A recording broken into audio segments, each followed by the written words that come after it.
Hello, word nerds. Welcome to the dictionary. It's another episode. Howdy doody. That's what we're doing today. This is the top of page 333. It's got to be the best page.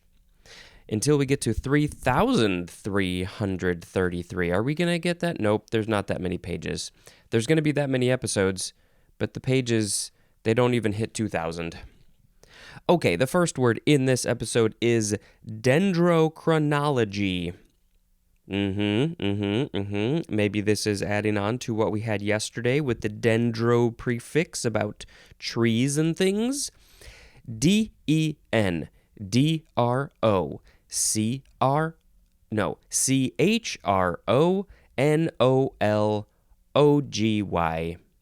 Dendrochronology. Noun from circa 1928. The science of dating events and variations in environment in former periods by comparative study of growth rings in trees and aged wood. So it's learning about the old times using trees. Is that what it is? You're dating events. You're figuring out when things happened. A lot of things are like fires. If you're looking at a tree, there's going to be a fire maybe, and you can see that in the ring. Variations in environment. Okay, so this is like the carbon, how the carbon changes in environment, and probably other things that they can check too. I don't really know. Just comparative to growth. Yep, that's what it is. You're looking at the rings in the trees. Dendrochronological. That is an adjective. Dendrochronologically is an adverb. And dendrochronologist, Dendrochronologist, that is a noun. And it does not say what the etymology is, but we know the prefix is tree, and then chronology or chrono, that's all about time. So that's what it is. It's the time with the trees, the tree time. The ents can tell you about the times of the trees. Okay, sound effect. Let's see. We'll just go, The next word is dendrogram. Dendrogram, but it's really dendrogram. Noun from circa 1953. A branching diagram representing a hierarchy of categories based on degree of similarity or number of shared characteristics, especially in biological taxonomy. And so it's called a dendrogram because it branches like a tree. And maybe we need to put a picture of one of these in Instagram, Twitter, Facebook, at dictionarypod, so you can see what this looks like. But it's hierarchy so there's a hierarchy of categories, like, what we have here. What do we have? We have the genus and the family and all of those things, and it starts off in one place, and it's a hierarchy, and then it branches out to see, okay, well, you got this main idea of this type of animal or plant or whatever, but then it branches out. And I think we've said enough about that. They have shared characteristics, that's why they're all clumped together, and then as they have less shared characteristics, that's where they're branching out. Okay. Ooh. Next is dendroid. And obviously I want this to be an android, a droid, maybe in Star Wars or something that's shaped like a tree or comes from a tree. I don't think it is. Adjective from circa 1828. Resembling a tree in form. Just anything that resembles a tree is dendroid. There is a synonym, arborescent. Arbor, that's also tree related. Arborescent is also resembling a tree in form. The next word is dendrology. And was this, yes, this was one of the examples in the previous episode for the dendro prefix. It just means tree. The first part means tree.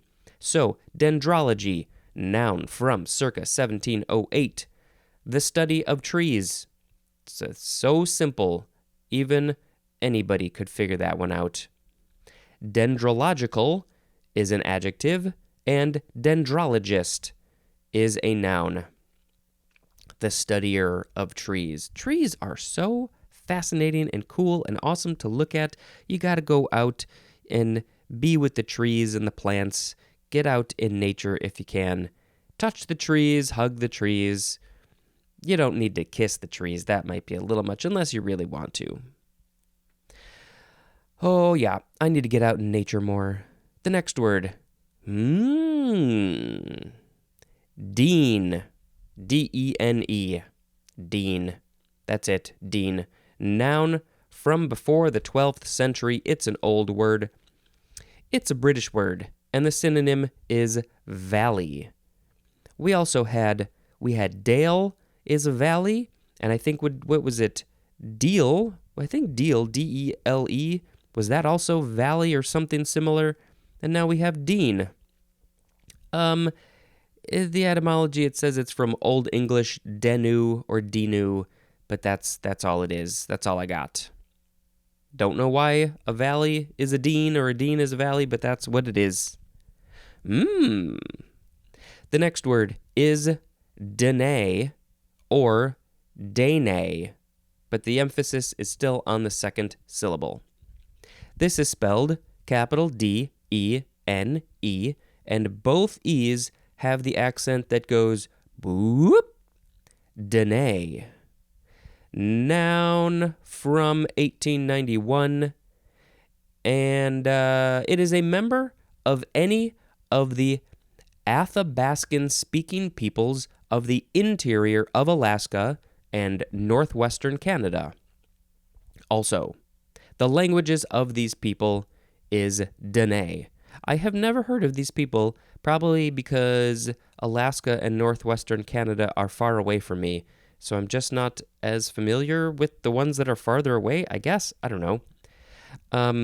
Yeah, maybe there's just not as many of them, so, they're just not one of the big ones that we hear about, like Sioux and things like that.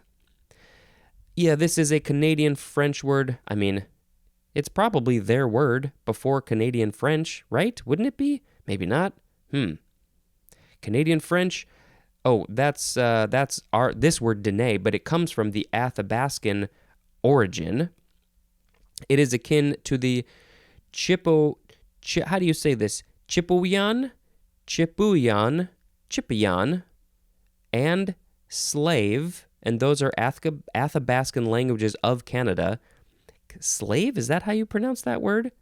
And their word, the Chipewyan or Chipewyan, and the slave word is, now it must be pronounced Dene. It's spelled D-E-N-E.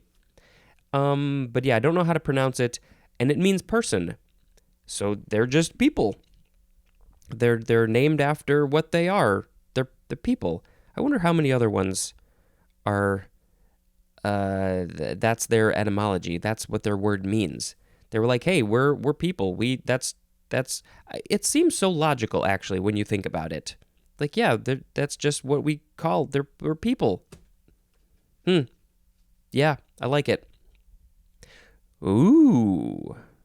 The next word is deneb or denub. Capital D-E-N-E-B. Deneb. Noun from circa 1867. It is a star of the first magnitude in Cygnus. And I think Cygnus is one of the constellations. Is that the dog one? And a star of the first magnitude. I'm not sure what that means. Does it have to do with the brightness, maybe, or something? But it's one of the stars in Cygnus, and it is from the Arabic Danab al-Dajaja or Dajeja, something like that. And that literally means the tail of the hen. So if Cygnus is the dog, if it is, possibly maybe it's in the tail. Deneb is in the tail of Cygnus. Possibly. We'll post a picture on the social media stuff so you can go look at it.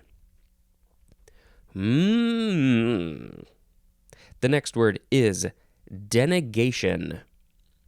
Noun from the 15th century. The synonym is just denial, which we will be getting to in this episode. And it's probably just an old way to say denial.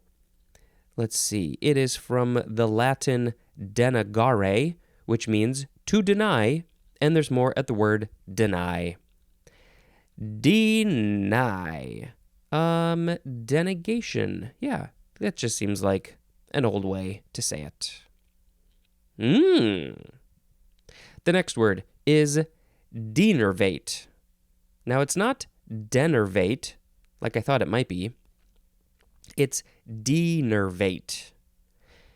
It is a transitive verb from 1905 to deprive of a nerve supply.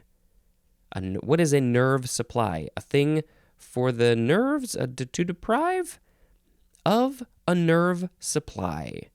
Denervation or denervation is a noun.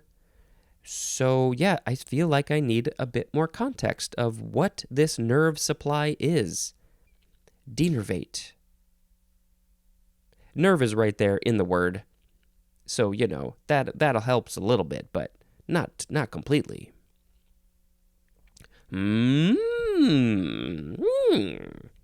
next word is dengue or dengue. I've always heard it pronounced dengue, but I guess dengue is fine too. It's fine. This is spelled Dengue, noun from 1828. An acute infectious disease caused by a flavivirus. It is transmitted by Aedes mosquitoes and characterized by headache, severe joint pain, and a rash. It is called also breakbone fever. That sounds really bad. And also dengue fever or dengue fever. And this flavivirus, I think that's how you say that word, the species is dengue virus, and it is of the genus Flavivirus or Flavivirus. I don't know what the prefix flavi or flavi means, but I'm sure if you know what that means, it might help in understanding what this is. Mosquitoes. They're the ones who are often going to be spreading this around. Headache, not fun. Severe joint pain, also very much not fun. Rash, probably not great. If you're going to go to a place that maybe has dengue around, you probably need to take some shots, wear long-sleeved clothes, long pants, get your skin covered up. When you're sleeping, you probably need the nets and things so the mosquitoes don't get in. And, don't you go getting the dengue virus, the dengue fever, the breakbone fever. Next. Denny or Dany, D-E-N-I, Denny, Dany. Noun from 1992, and it just says see, dinar. Is that how you pronounce it? I'm looking yesterday. Denar. Denar or danar. See that word in the money table. So this is probably just a portion of a dinar. Or a dinar? And this is Macedonian, probably an alternative of denari, which is the plural of denar or danar. And that's it. That's it all. It's the money, it's the money, it's the money. Next word. Deniability. This is a noun from 1973. The ability to deny something, especially on the basis of being officially uninformed. Officially uninformed? How can you be officially uninformed? I am uninforming you of the information in an official capacity. So if you have the ability to deny something because you didn't know about it, that's your deniability. You have deniability. This is obviously in the legal world, trials and things like that. This is when it mostly comes up. Because they're trying to find out information. The next word. Ooh. Deniable. Deniable. Adjective from 1548. Capable of being denied. What can be denied? I can deny, I don't know. I deny you to, trying to think of some context. Deny, it's such a funny word. We're going to have more deny words here through the rest of this episode. If you are not getting served at a restaurant, you are deniable to, you can't, they are denying you food. I don't know. That was just the first thing I could think of. I'm sure there's many, many better examples. The next word. It's the big one. It is denial. It is not the river in Egypt. That's the old joke. This is Denial. Noun from 1528. 1. Refusal to satisfy a request or desire. Nope, sorry, you are requesting this thing that you really, really want, but I am not. I refuse. I am doing a denial because you can't have your stuff. 2A1. Refusal to admit the truth or reality as of a statement or charge. Refusal to admit the truth. Nope, I'm sorry. I don't want to say that the truth or the reality is the truth or the reality of the world. I like to deny the truth. Sorry, you can't do that. Or if you just don't want to tell somebody the truth, you're lying to them. 2A1. 2A2. Assertion that an allegation is false. And I think this one also is often used in the legal world. Assertion that an allegation is false. What you are saying is not true. I'm denying that. 2B. Refusal to acknowledge a person or a thing. Synonym is disavowal. Refusal to acknowledge a person or a thing. Nope, sorry, I refuse to acknowledge that person or thing exists. I don't want it to exist. Many of you probably don't want this podcast to exist, but it does. 3. The opposing by the defendant of an allegation of the opposite party in a lawsuit. All right, can I break this down a little bit? The opposing by the defendant. Okay, so the person who is defending, they're the one they say you did a thing wrong. The defendant did a thing wrong, but they are defending themselves, saying, no, I did not do a thing wrong. But this is opposing, that person is opposing a thing of an allegation of the opposite party. So the opposite party would be the plaintiff, and so that person is making an allegation about the defendant, and the defendant is opposing it. They're saying, no, what I didn't do what you said I did. It's the denial. All right, that was a long way to get there. 4, the synonym is self-denial. Self-denial. It's just denial is self-denial. You'll have to wait a long time until we get to the S's. Number 5, negation in logic. Negation in logic. That's the opposite of logic. It's saying, no, logic is wrong. Negation in logic is denial. 6, this is kind of a long one. A psychological defense mechanism in which confrontation with a personal problem, with a personal problem or with reality is avoided by denying the existence of the problem or reality. If you're going to therapy and you don't want to say that this your personal problem or reality or something exists, and you say, nope, that doesn't exist, that is denial. And this is often a thing that happens unconsciously, probably. It's a defense mechanism. We talked about that. It's helping your brain to not deal with things it doesn't want to deal with. But maybe it needs to be dealt with. There's a phrase, in denial. We are all in denial about something, probably. Refusing to admit the truth or reality of something unpleasant. It's hard, and it might not be unpleasant. It might feel unpleasant, or maybe you might think that the ramifications might be unpleasant.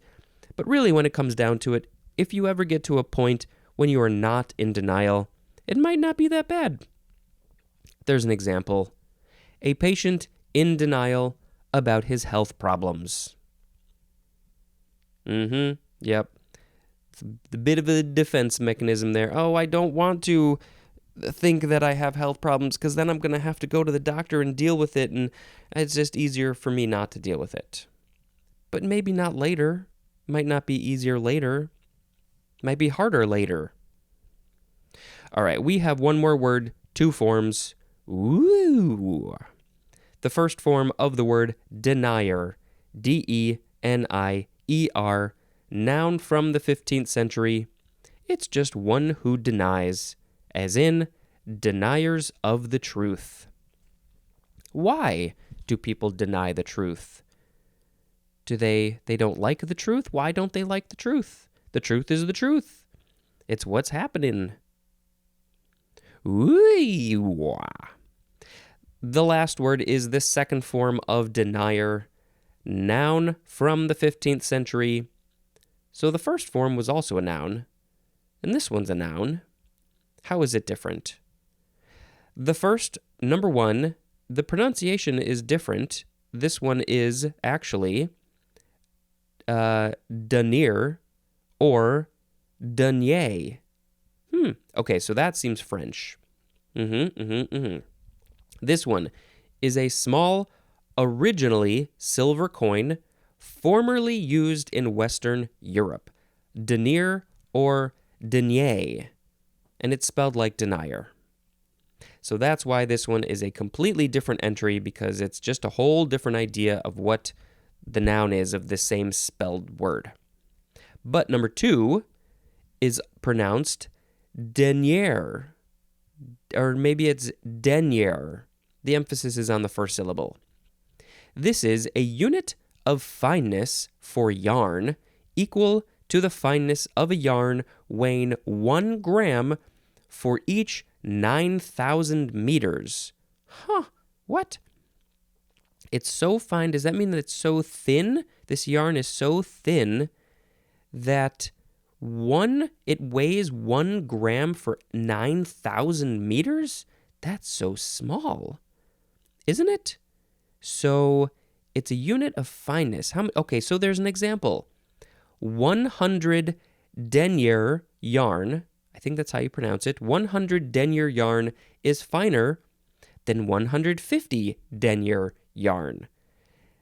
So I don't know, but I'm going to guess, where do these numbers come from? The 100, the 150 is 100 denier yarn.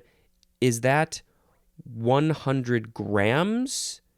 And so that means that it would be what would that be? 900,000 meters? But yeah, I want to know I don't know how to connect the definition to the example exactly. I don't know. We'll never find out. This is from the Latin denarius, which is a coin worth 10 asses. Back in the day, those must be donkeys, right? 10 asses. And then so there was a coin that was worth 10 asses. I hope it was very expensive, because 10 asses, that goes a long way. It is from denarius, which means containing 10. It contains 10 asses. From deni, which is 10 each. From decem, which is 10, and there's more at the word 10. So that's how money was dealt with back in the day. It was originally from the barter system, and then they got metal and money involved. And so if you got 10 asses, you could exchange them for a denier or a denier, but not a denier, because that's yarn related. Used in Western Europe. That's very important. All right. I gotta pick the word up. We had dendrochronology, dendrogram, dendroid, dendrology, Dean, Dene, Deneb, denegation, denervate, dengue, denny, deniability, deniable, denial, denier, and denier, denye, denier. I think those were all the words. Okay, well, what are we going to pick? Let's see. I am kind of thinking, let's see. I got one in mind. It was good to learn about the Dene people and their language. And, okay, I think, dengue is a very good thing to be aware of. Don't forget that word. But I think I'm going to pick the first one, dendrochronology, as the word of the episode, because it is just such a fascinating science that we can learn so much about the world when we murder trees and look at their rings. No, I don't think we should murder the trees, but sometimes they're sick and they need to come down, and then you can look at the rings and check them out. You study them, study it so hard, and then you can learn about the world and the history, and maybe we won't make some mistakes. And it's all helpful in some way. Gotta sing a song. Can't forget the song, you dummy. Dendrochronology. Dendrochronology. Dendrochronology. It's the study of the history from trees. That's going to be the end of this episode. Thank you very much for listening, and until next time, this is Spencer dispensing information still and always ever will be. Goodbye. Hello, word nerds. Hello, how are you doing? Welcome to another episode of The Dictionary. I am Spencer. I am reading this dictionary and I comment on it and maybe sometimes make jokes and music and things, and I hope you enjoy it. And maybe it's not the best thing in the world, but it's at least a thing in the world, and you can't deny that. The first word in this episode is denigrate. D-E-N-I-G-R-A-T-E. It's so great, it's denigrate. It is a transitive verb from 1526. 1. To attack the reputation of, and the synonym is defame. Their reputation is not, it's maybe, I don't know why, but we're attacking it for some reason. We are denigrating them. As in, denigrate one's opponents. Why are there opponents in the first place? Why do people attack each other? Why don't they like each other? Can't we all just get along? Number 2, to deny the importance or validity of, and the synonym is belittle.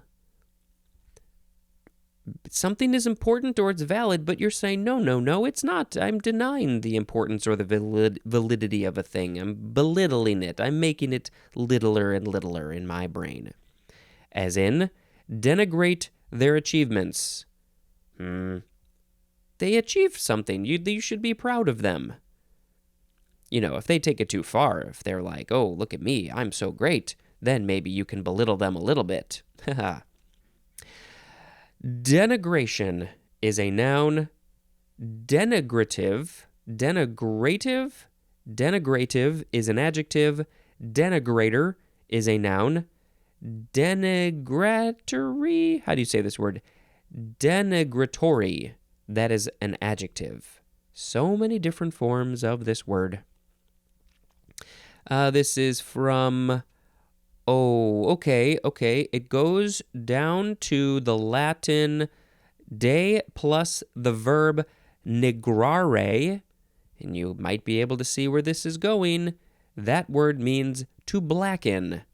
And that is because it is from the word, I think they would pronounce it niger, I think, N-I-G-E-R, and obviously I have to be very careful with this, because I don't want to offend anybody, but, this is Latin. This is hundreds and hundreds and many, many years ago. That word means black. So, that's that. black. So, but why? It seems a little bit odd that that is the root of something attacking the reputation, the importance, the validity of a thing. I mean, I guess the idea is that they believe things that were, dark or black were bad. And that's and we still have that. We've talked about that a lot here on the podcast. But, so yeah, that's where it comes from. Denigrate. Okay. I have to imagine this word has probably been used in racist ways. And if it has, that sucks and maybe we shouldn't use it. Maybe we can use words like defame and belittle. All right, it is sound effect time. And what are we going to do? We're going to do diddly-doo. The next word is denim. Oh boy, I just remembered that I had a dream last night where I was wearing denim. I think I was wearing denim pants, and I was wearing a denim shirt, I think. And this is funny because I never wear denim. Where did that come from? I wonder. I did actually see some Instagram posts either yesterday or the day before. It was probably earlier this week of Jamie Lee Curtis and Jay Leno were doing something. I don't know what, but they were both dressed up in denim. I mean, he always is, but she was too. So maybe that infiltrated my brain a few days later, I guess. Interesting. At the time in my dream, it didn't seem weird. Denim. This is a noun from 1695. 1A. A firm, durable, twilled, usually cotton fabric woven with colored warp and white filling threads. The threads, they fill the fabric, and it's white, and it's a very durable, twilled fabric. 1B. A similar fabric woven in colored stripes. Colored stripes. I don't know about that one. Number 2 is plural. You would say denims. It is overalls or trousers, usually of blue denim. And denimed, with an ED, that is adjective. In my dream, I was denimed. I think I was with somebody also who was denimed. Why did blue become the popular color of denim? And why is it that it's so much more popular in America and people from other countries have historically been so excited to get denim and Levi's and things? But it's a French word. It's a French word. What is this? First, it starts with Serge in parentheses, and then it says denims, and I don't know how to pronounce that, but it's capital Nimes because this is Serge of Nimes, however you want to say it, and that's a place, a city, a region, a something in France. So that's where they invented it, I guess. I think that people of France should be wearing denim all the time. Maybe they do. I don't know. I don't look at people's pants. I think I'm in the minority of not really caring for jeans whatsoever. Never really did. I wore them a little bit, but it's not a thing I care about. I guess they're good pants, though. Okay. We gotta fix that. Okay, the next word is denitrification. Getting rid of the nitrous stuff. This is a noun from 1883. The loss or removal of nitrogen or nitrogen compounds, specifically reduction of nitrates or nitrites, commonly by bacteria, that usually results in the escape of nitrogen into the air. And the example of where this the bacteria and stuff is happening is in the soil. So there's a bunch of nitrates and nitrites in the soil, and then it gets released somehow into the air. And how does it happen? The bacteria, I guess, is the common way that they're doing something, they're eating something, and the nitrogen goes out. Denitrifier is a noun, and denitrify is a transitive verb. The next word. Denizen. D-E-N-I-Z-E-N. Noun from the 15th century. I think this one came up when we had the word citizen. So what is it? Number one, the synonym is inhabitant. Inhabitant, a citizen, a person who lives in a place. Because we have an example, denizens of the forest. They live in the forest, they're inhabitants of the forest. They're not citizens, but you can also say citizens for other things. Number two, a person admitted to residence in a foreign country, especially an alien admitted to rights of citizenship. I don't know why we use denizen instead of other things sometimes, but we do. Number three, one that frequents a place, as in nightclub denizens. Denizens, it's kind of a fun word. Where does this come from? Well, it comes from Anglo-French denizene or denzine, which means inhabitant, or inner part, or just inner. Yes, inner, like the insides, I-N-N-E-R. It is from dens, which I think is still Anglo-French, with a Z, D-E-N-Z, which means within.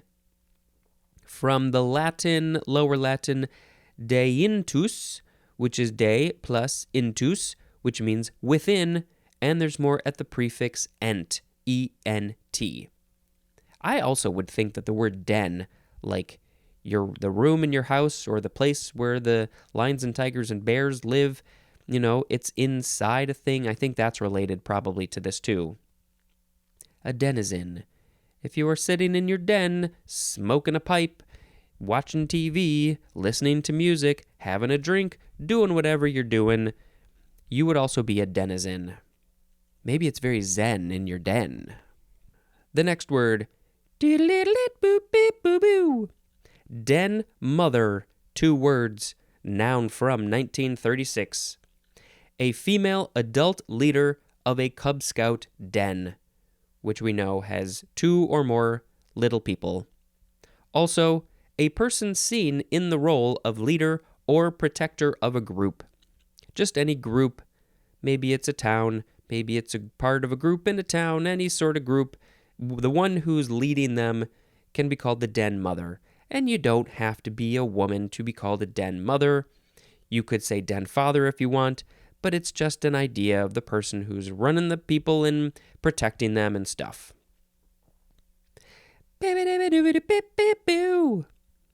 Next word is denominal.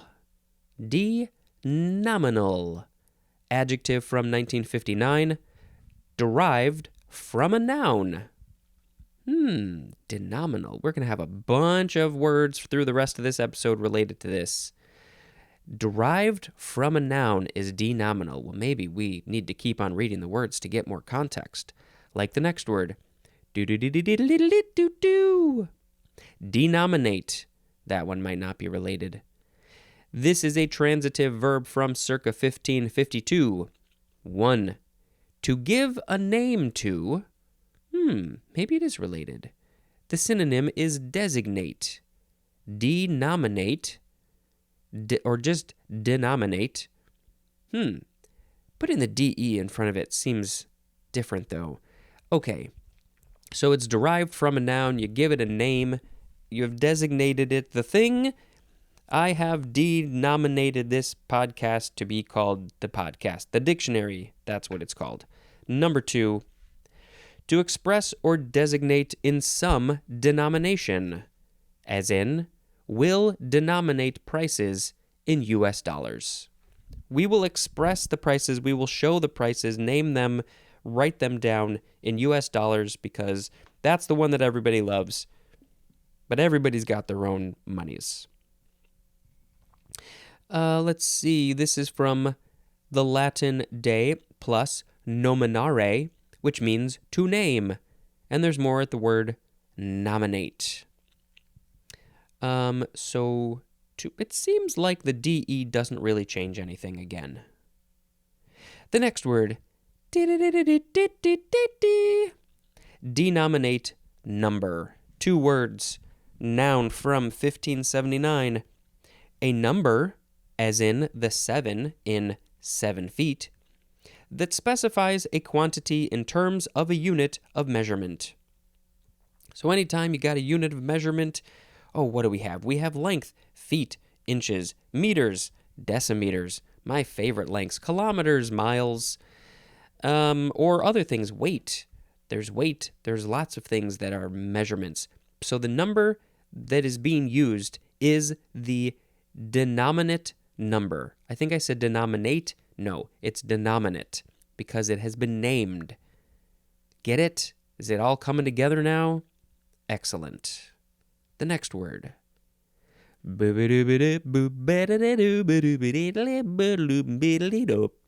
Denomination. Noun from the 15th century. 1. An act of denominating. 2. A value or size of a series of values. Let's say that one again. A value or size of a series of values or sizes. That's the end. The example of the size of all this stuff is money. A value of money, a size of a series of values of money, or sizes of money is denomination. All the kinds of monies is their denominations. 1s, 2s, 5s, 10s, 20s, 50s, 100s, whatever the different ones are in other countries. They're all denominations. Because they've been named. I guess that's where it comes from. We've named this a 1. We've named that a 5. Number 3. The synonyms are name and designation, especially a general name for a category. Just the general name for a category is the denomination. 4. A religious organization whose congregations are united in their adherence to its beliefs and practices.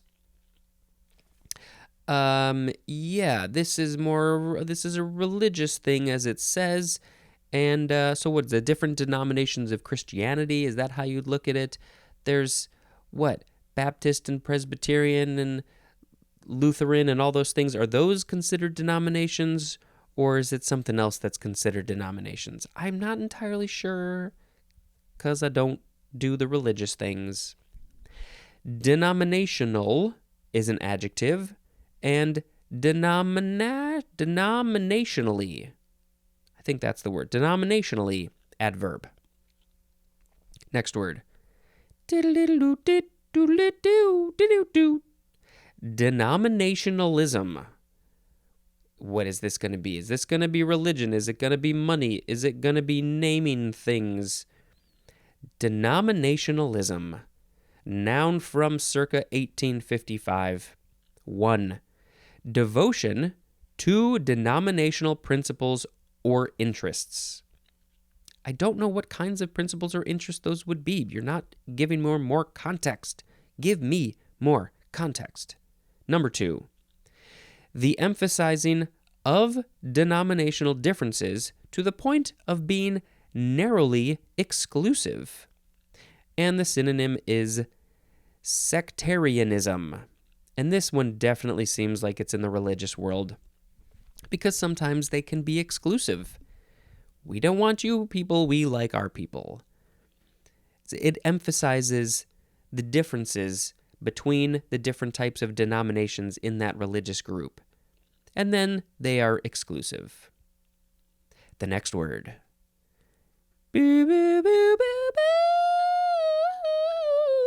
Okay, let's not do that one again. Denominative. Denominative is the next word. Adjective from circa 1783, derived from a noun or adjective. And denominative is also a noun. And it is derived from a noun or adjective. The last word.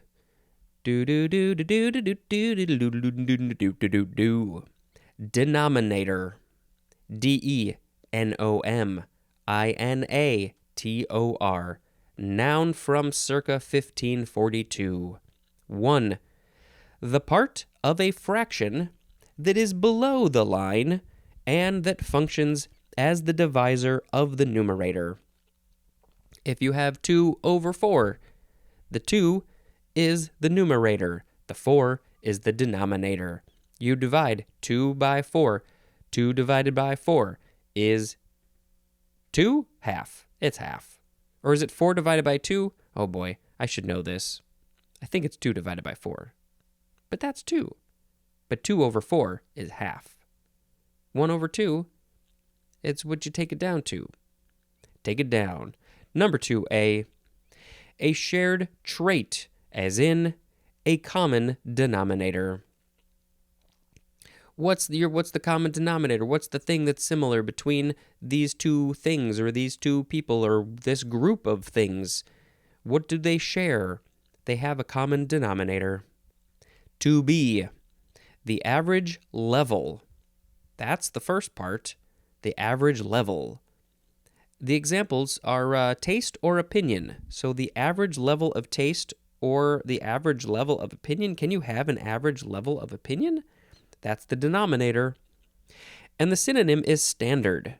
So that's what we're talking about. What's the standard? What's the norm? Are there standards or norms? Maybe for certain things, to an extent. Denominator. Denominator. Okay, we have to reread the word so we can pick a word of the episode. Word of the episode. It's time for the word of the episode. We had denigrate, denim, denitrification, denizen, den mother, denominal, denominate, denominate number, denomination, denominationalism, denominative, denominator. I did think the whole denomination, I think those were all kind of interesting. It's an interesting concept of things that are just, they're named, they're from a noun. It's an interesting idea. But I'm not going to pick any of them as the word of the episode. I'm very curious to know what you particularly liked in this episode. I feel like maybe I'll just pick denizen as the word of the episode. I would very much like a Zen den in a future house that I live in. That's what I want. I want to be a denizen. I want to be a denizen hanging out in my Zen den. My Zen den. I don't know. I'm not singing so good. Apologies for that. Okay, that's gonna be the end of this episode. Thank you very much for listening. And until next time, this is Spencer dispensing information. Goodbye. Hello, word nerds. Welcome to another episode of the Dictionary. Mwahahaha. I don't know why I did a scary voice. I mean, it is October. I'm recording this in October, and this is airing in October. And I should definitely keep track of when Halloween comes up in a week and a half or so, something like that. It's not Halloween yet, but it is Halloween month. The first word in this episode is denotation. denotation. This is a noun from circa 1532. 1. An act or process of denoting. Denote, what are we going to denote? We'll learn about denote soon. But you have to, it's just noting things. Number 2, for denotation, the synonym is the word meaning. What is a thing's meaning? Especially a direct, specific meaning as distinct from an implied or associated idea. So there's an implied or associated idea. Those are hard words to say. So that's just like it's like not the direct meaning, but it's something about a thing. It's implied. And but the denotation is very direct about the meaning of a thing. That's so good for that one. 3A, a denoting term. The term that denotes is the denotation, And the synonym is the word name. What's its name? 3b, the synonyms are sign, S-I-G-N, and indication, indication, as in visible denotations of divine wrath. So these denotations, the divine wrath is providing some very clear signs and indications, and so those are denotations. Number 4, the totality of things to which a term is applicable, especially in logic. And it's as compared to the word connotation, C-O-N-N, otation. Connotation and denotation. Similar, different. Let's see. So this one it's the totality of the things to which a term is applicable. So all the things that can be applied to, okay, let's see if we can figure out another way to describe this. There is a word, and it has a meaning behind it. And all of the things that those meanings can be connected to, that's the denotation. Oh boy, I'm getting worse at this. But the connotation, what is that? That's different. Here we go. Connotation. Oh, there's a few. Here we go. An essential property or group of properties of a thing named by a term in logic. I never studied logic. I know things are logical, and there are logic puzzles, but I don't know the exact idea of logic. What's behind logic? I never took a logic class. But I think the legal world, it's all about studying logic. All right, well, let's move on, because I'm doing a terrible job at this. The next word, whoop, whoop, whoop, denotative. Denotative or denotative. Denotative. Adjective from circa 1611. 1. Denoting or tending to denote is denotative. Number 2. Relating to denotation is denotative. Denotative, denotative. Fun ways to say this word. If you don't know what to denote means or denoting, let's talk about that one. Whoop, whoop, whoop. Denote. It ends in an E. D-E-N-O-T-E. This is a transitive verb from 1562. 1. To serve as an indication of. It's there, it indicates another thing. The synonym is betoken, as in the swollen bellies that denote starvation. So the swollen belly indicates that person is going through some starvation, and that's not very good. But it's clear that we have a sign of what's going on. 2. To serve as an arbitrary mark for, as in red flares denoting danger. If you see a red flare, it might mean there's something going on. It denotes it, it shows, it indicates, it's a mark for the thing that's happening. 3. To make known, and the synonym is announce, as in his crestfallen look denoted his distress. These are all very similar, just slight variations on the same idea. Make known. His fallen look makes you know that he is distressed. 4a. To serve as a linguistic expression of the notion of. To serve as a linguistic expression. So that's dealing with language of the notion of. So it's a thing. The synonym is the word mean, M-E-A-N. And is that like the meaning of a thing? What does it mean? What does this word mean? What does it denote? What do you understand to be true when you hear this thing, this linguistic expression? 4b, to stand for. And the synonym is designate. It stands for a thing. It's not that you're standing up for a thing or a right or a cause. It's that it's sort of there to take the place of a thing. It stands for this. This abbreviation denotes this longer word. Maybe we can use it in that way. Denotement is a noun. It's just from Latin denotare, which is de, plus notare, which means to note. Whoop, whoop, whoop. The next word, it is denouement, or denouement. I think you can emphasize that one instead. Denouement. That's how I've heard it pronounced. It is spelled Denouement,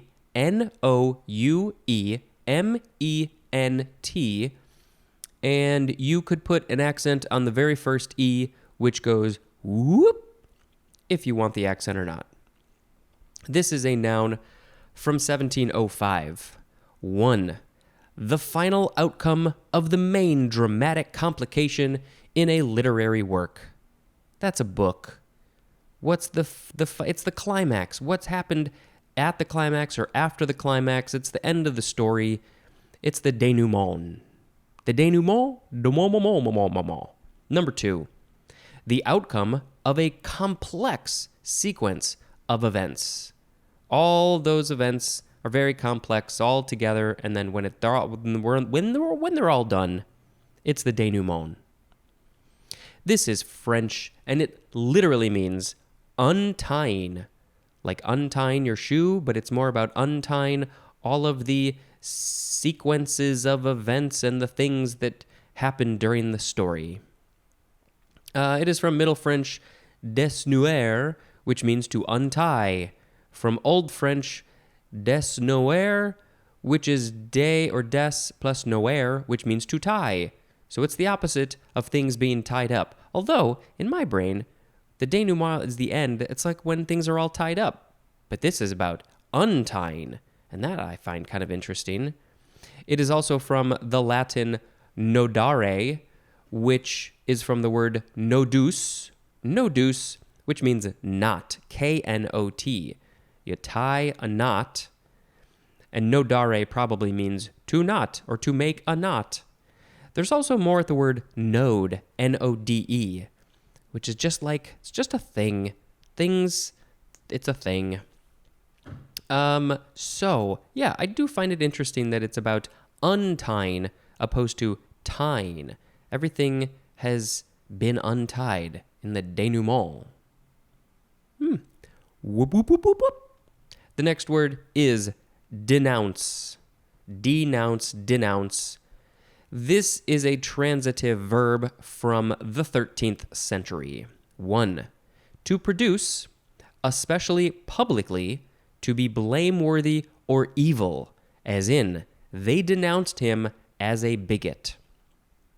Publicly, they said, in front of all the people, they said that he is a bigot, and because he's blameworthy or evil. We don't like bigots, so we say they're evil, and they are worthy of blame. We blame you for being a bigot, and it's in the public. It's a very public pronouncement of his bigotry. 2 is archaic. 2a, the synonym is proclaim. Again, same idea, sort of out in the open. We're saying a thing, but this one doesn't say anything about it being evil. It's just a general proclaimment. 2b, to announce threateningly. That's still archaic. To announce threateningly. Number 3, to inform against. The synonym is accuse. I accuse you of a thing against the thing you did a bad thing. I am denouncing you. Number 4 is obsolete. The synonym is portend. P-O-R-T-E-N-D. 5, to announce formally the termination of. And the example of the thing that is being terminated is a treaty. No more with the treaty. We have denounced it. A synonym is the word criticize. Denouncement is a noun, and denouncer is also a noun. It's a denouncer. Sir, that is a noun, denouncer. This is from Anglo-French denunciare, which means to proclaim, from the Latin denuntiare, which is from de, plus nuntiare, which means to report. I am reporting to you the information that he is a bigot. There's also more at the word announce. Announce and denounce. So maybe an announcement is a good thing, and a denouncement is not so much of a good thing. I never really put those two together. Makes sense. The next word, whoop, whoop, whoop, whoop. It is de novo, or de novo, or de novo. But the no is always emphasized. This is two words. The first word is de, the second word is novo. De novo. Adverb or adjective from 1536, and it means over again. The synonym is anew, which is all one word, anew, as in a case tried de novo. Oh, they tried it again. Try again and over again, and it's a new case, but it's the same one as before, de novo. And it just says it's a Latin word or phrase. It doesn't say what it literally means, but I have to imagine it means like of new or something new. It's got to be that. It's got to be. De novo. Let's do this podcast over again tomorrow. De novo. The next word is dense. Adjective from the 15th century, 1a, marked by compactness or crowding together or parts. It's very compact, lots of things crowded together, as in dense vegetation, also as in dense traffic. My least favorite thing, dense traffic, one of my least favorite things, it's something that's very compact. A shot put, that metal ball is very, very compact. It's very dense with all the metal. How do they do that? 1b, having a high mass per unit volume, as in carbon dioxide is a dense gas, which means there's a lot of weight in a certain amount of area. If it's unit volume, if it's 1 meter squared, 1 meter cubed, if you compare carbon dioxide to maybe helium and maybe oxygen, they're all going to have different mass in that 1 meter cubed. And so a dense one has a lot more mass because it's compact. It's got a lot more stuff in it. 2a, slow to understand. Synonyms are stupid and thick-headed, as in, was too dense to get the joke. I have been that person. And you, if you listen to any amount of these episodes, even probably earlier in this episode, you will know that I can often be quite dense and not fully understand a thing, which is not always my fault, but it is often my fault. I take the blame for the denseness. To be, the synonym is the word extreme, as in dense ignorance. That example is a little confusing because you could also connect stupid and thick-headed to ignorant, but not really, because ignorant is different than that for sure. But extreme, dense ignorance, that's interesting. Extreme something is dense. Yeah, I guess. I don't know. Maybe. We'll see. Number 3, having between two elements at least one element. Having between any two elements at least one element. As in, the set of rational numbers is dense. So what sort of elements are we talking about? The elements, like literally the elements, like helium and oxygen and hydrogen and all those things? Or are these like elements of a thing? And between any two of them, there's something in between. That's the only thing I can think of for this situation.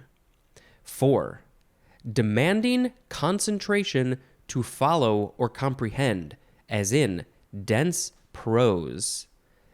This prose is so dense, it demands you concentrate on it very hard before you can follow or comprehend it. I feel like there's a lot of movies. Maybe it's because I am dense, or it's just filled with a lot of stuff. So you really gotta pick out the layers and research and read and listen and pay attention. And yeah, to an extent, I like these things. Dense prose, dense something that's really got a lot of substance to it. But sometimes I just feel real dumb. I feel real dense. Number 5, having high or relatively high opacity, as in a dense fog. It's more opaque. It's hard to see through. It's not very transparent. It has high opacity because there's a lot of fog. There's a lot of that. It's a cloud. It's a cloud that's low to the ground. It's a lot of vapors, water in the air, gas, all that stuff. There's a whole lot of it in one place. Also is in a dense photographic negative. So I guess that means that there's, let's see, which would it be? Would it be that there's a lot of information in the photo, that it's, a lot of the what is it? The emulsion, the celluloid, the I don't know what, I never did the film thing really. A dense photographic negative. It's just there was a lot of photo taken on that photograph. That photograph has so much photo. A synonym is the word stupid. Densely is an adverb, and denseness is a noun. Yes, you are free to call me dense Spence. This is from the Latin densus, which is akin to the Greek dasis, which is thick with hair or leaves. And I actually do have pretty dense hair, so maybe that it's all connected. Dasis, thick with hair or leaves. I think that is it for dense. Is it? Yes. Okay, moving on. Woo. Audrey has joined the show. Hello, Audrey. The next word is densify. Transitive verb from 1820, to make denser.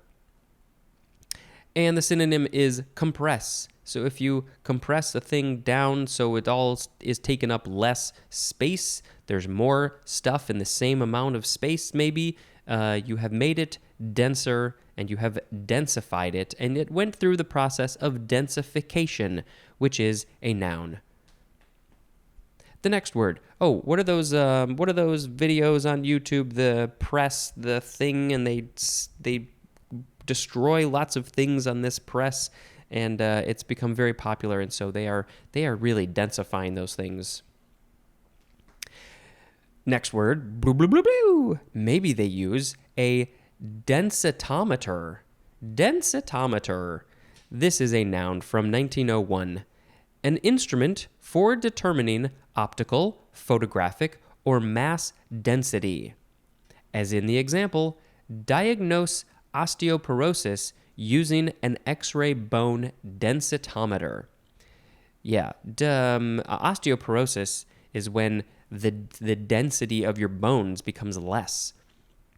I don't know why exactly. It has to do with probably lots of things, but for whatever reason, your bones are getting less dense, which is really not good because then they can break.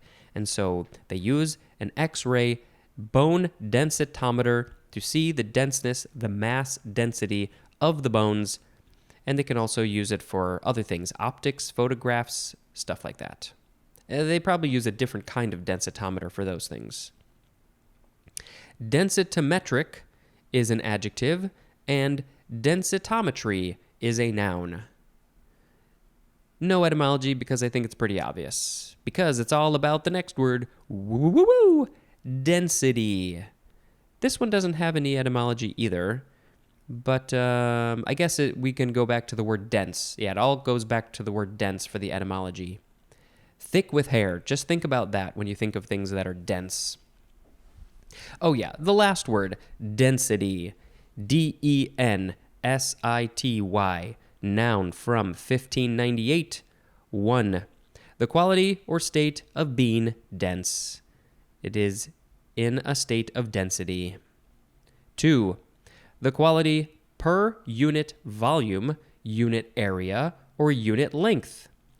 And we do have 2A, 2B, 2C for more information, but it's just the quantity in the volume of a thing, the area of a thing, or the length of a thing. This is the density. So, what's more specific?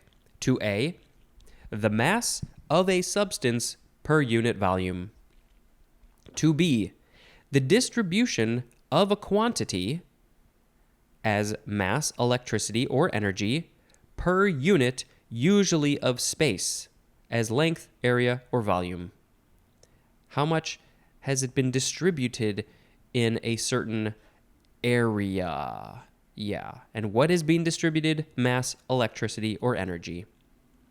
2C, the average number of individuals or units per space unit.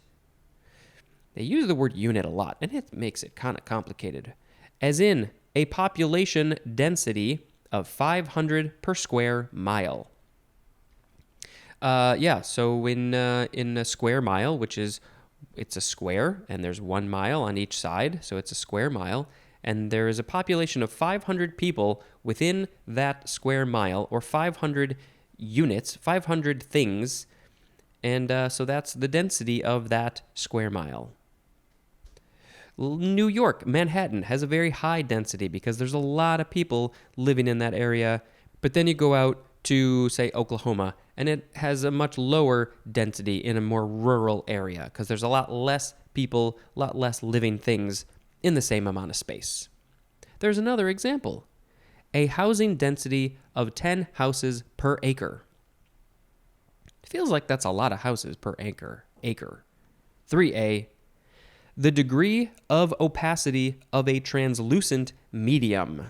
How opaque or transparent is it? What is the density? What level? Is it low density? Is it more translucent? Or is it high density, where it's more opaque? 3B, the common logarithm of the opacity is the density.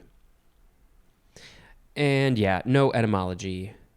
So, you know what? I think we're going to reread the words so we can remind ourselves of what they were, and then we will pick a word of the episode. Does that sound good, Audrey? Yes, it does.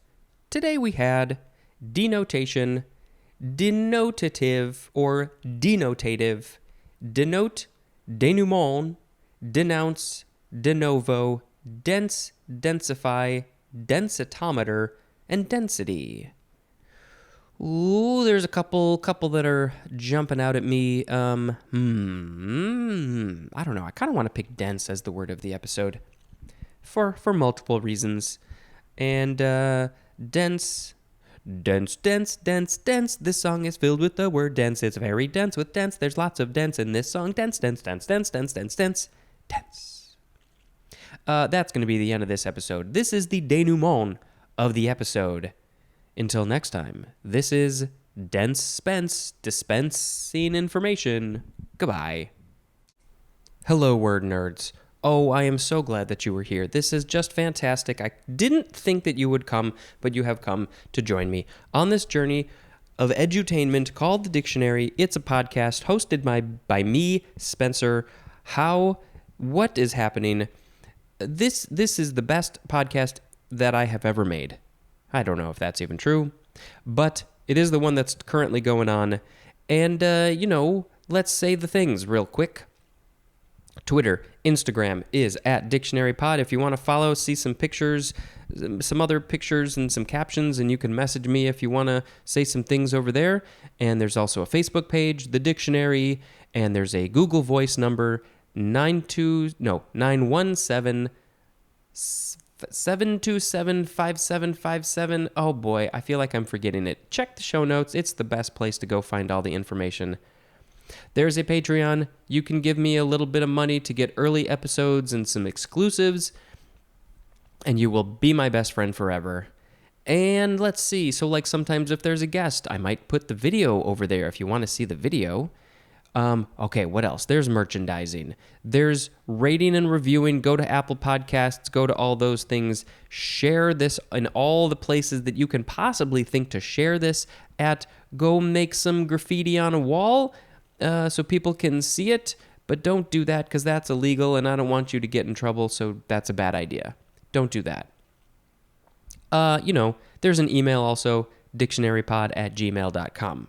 Check the show notes for this stuff. Oh, I forgot to mention in the last episode, doesn't really matter when, but that was the one that I just recorded. I recently said there's really no credits to this show because I do everything, but that is not true. I did not even think about the fact that I have 2 theme songs that alternate every other episode, and I didn't make those. I don't have that kind of talent or skill. Those were made by my friends Tom Mislowski. He's got the song that sounds like this. And the other one is made by my friend Jonah Kraut, and his is the one that sounds like this. It's the dictionary. It's the dictionary. So you can, whichever one is being played in that episode, because I never know when I record, I put the information in the show notes of who the person is who made it and their link, a link to find more about them, to see what they do, their music things and other stuff. If you would like to make your own theme song, you can send it to me. You can email it or whatever way you want to do that. And if you want to make your own little sound effect, because I do sound effects during these shows, that would be fun. I still really, really, really want to do a live episode, but that's something that I have to think about for the future. Okay. This is the last section of page 333, and let us talk about the words. Like the first one, density function. 2 words. Noun from circa 1960. The synonym is probability density function. So, not sure which one came first. We will have to wait until the P's to learn about probability density function. It's probably some sort of mathematical equation or a thing to check the density of the probability of the likelihood of a thing. Oh, it is sound effect time. That came up real fast. I think I'm just going to do... The next word is dent. D-E-N-T. First form. Verb from the 14th century, starting with transitive. 1. To make a dent in. As in, dent a car. Ooh, hopefully it was an accident and you didn't do it on purpose, but we also don't like accidents, but if you did it, you should fess up to it, because this is the transitive one. You did the thing, you did the denting of the car.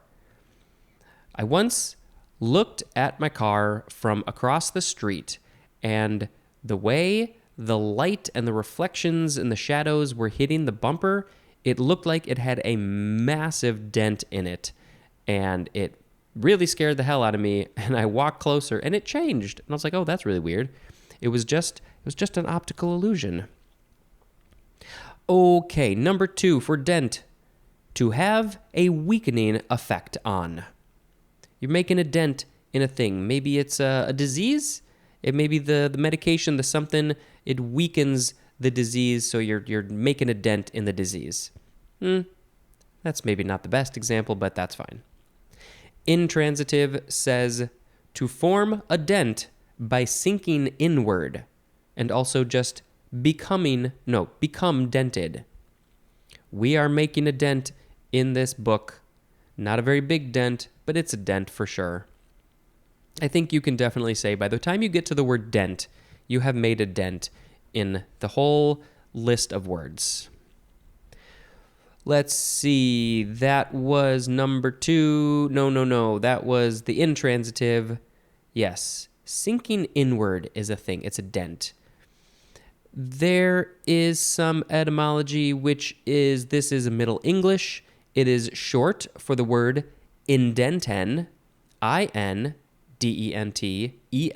indenten, and that means to make dents in, or just indent.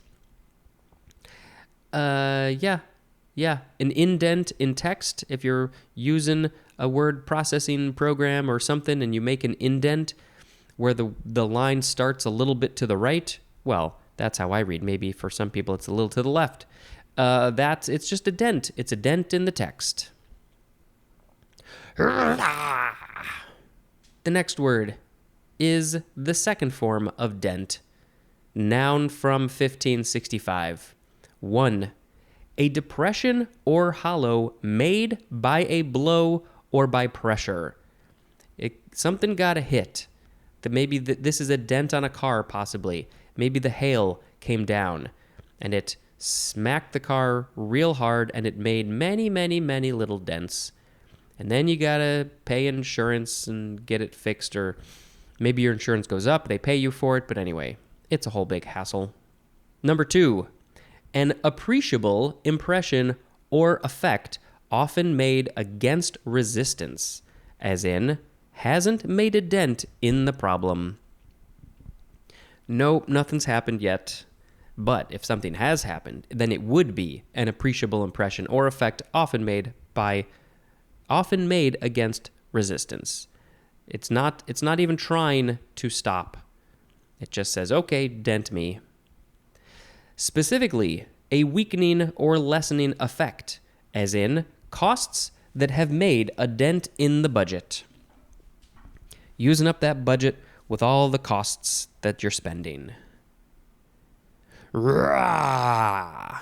I don't know, it's supposed to be some sort of monster sound or something. The third form of dent is also a noun from 1703, and the synonym is the 3A definition for the word tooth. Why? Well, it's French. This is French, dent, and it literally means tooth. So that's why we have words like a word that's coming up, dental. All the teeth things. It's from this French word, dent. But I wonder if they pronounce it like don't, I don't know. The next word, rah. It is the fourth form of dent. This is an abbreviation for dental, dentist, or dentistry. Rawr. This next one is, it's unofficially the fifth form of dent because this is a prefix. So it's dent or denti or dento. And it just means tooth or teeth, as in dentiform, which is going to be in this episode, that word dentiform. Anything else about this one? Same stuff. Oh, so we said that before that dent is French, but it also comes from the Latin dent or dens, which means tooth. So yes, French largely comes from Latin, so it's all about Latin, the Latin teeth. There's more to the word tooth, but that was pretty obvious. The next word, rah, rah, rah, rah. It is the first form of the word dental, adjective from 1594. 1. Of or relating to the teeth or dentistry. This is such a big topic. Number 2. Articulated with the tip or blade of the tongue against or near the upper front teeth. So I think that's talking about when you are talking. There are words that describe how you use your mouth and how you use your tongue. So if you articulate with the tip or the blade of the tongue against or near the upper front teeth, that is a dental movement, a dental thing. That's the sound. The word that is I'm using a dental thing with my tongue because I put the tongue on the teeth, and that's that. Dentally is an adverb. Rawr. The next word is the second form of dental, noun from circa 1727, and it just means a dental consonant. So this is a more specific example with this tongue thing. So consonants, let's go through them. B, C. Well, which is the first one that has a dental way to use the tongue.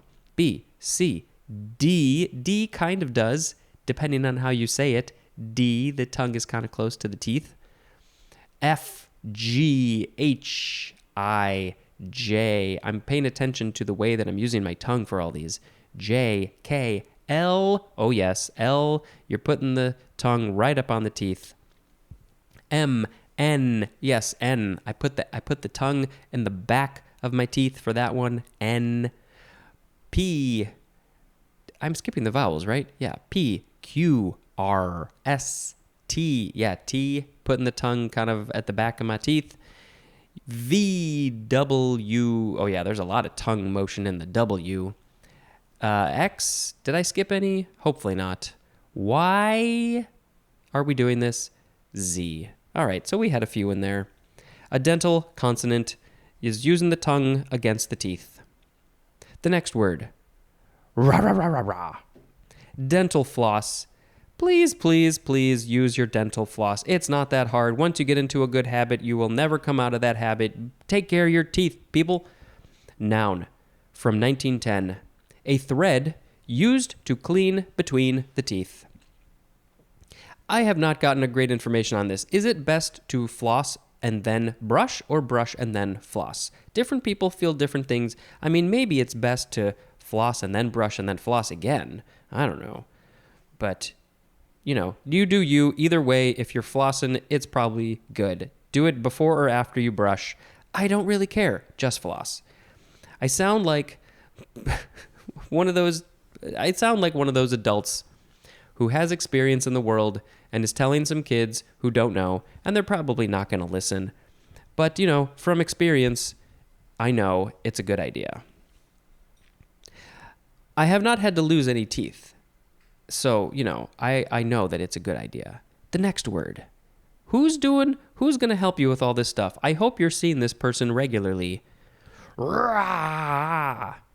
They don't make that sound, hopefully. That would be terrible if they did. Dental hygienist. 2 words. Noun from 1916. A licensed dental professional who cleans and examines teeth. They have a very important job. Unless it's surgery or braces or cavities, something like that, they are the one who are doing the majority of the work. Most of the dental visits are cleanings and x-rays and flossins and all that stuff. So go see your dental hygienist maybe twice a year and say hi and be nice to them, and maybe brush your teeth beforehand if you can. If you got the time, or at the very least, use some mouthwash, because they have to see a lot of mouths, a lot of gross, stinky mouths, and make it nice for them as much as possible. Dental hygienist. Thank you to all the dental hygienists out there cleaning our teeth. I really appreciate it. I recently got my teeth cleaned.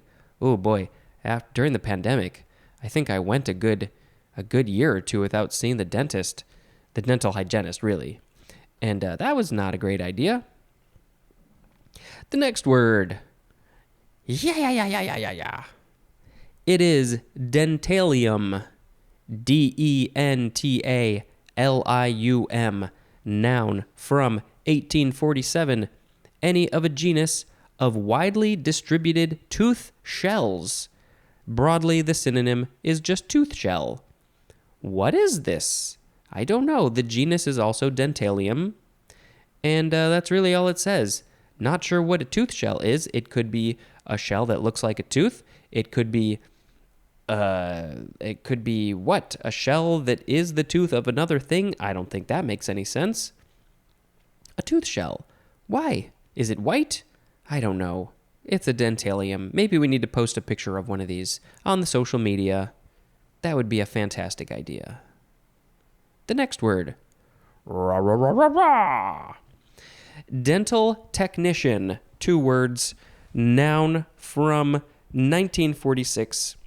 One who makes dental appliances. So what are these dental appliances? Oh, probably words I can't think of at the moment. You put a thing in your mouth to help with the grinding when you're sleeping. Man, I've never really had to wear one of these, so I can't think of what these are called. They got dental. It's there's so many names for them too. Oh boy, this is the proof of that I am dense. My brain processing does not go very deep. Yes, dental technician. That's all I got for that, I think. They make your appliances for the teeth. They make little refrigerators and microwaves and dishwashers for the teeth when they need to do their dishes or wash their clothes. The next word. Dentate. Adjective from 1760, having teeth or pointed conical projections, as in a dentate margin on a leaf.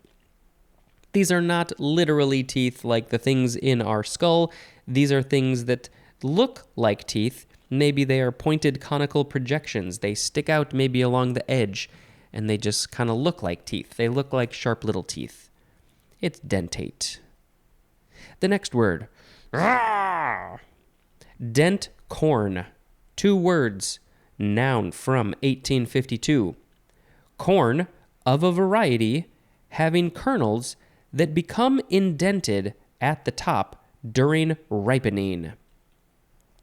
And the scientific name is Zea mays indentata. And okay, so this has nothing to do with the fact that corn kind of looks like teeth a little bit. No, it's all about, it's the indenting. The top of the kernels become indented as they ripen, so that's why it's dent corn, because there's a dent in the corn. Clever name. Raw. The next word is denticle. D-E-N-T-I-C-L-E. Noun from the 14th century, a conical pointed projection as a small tooth.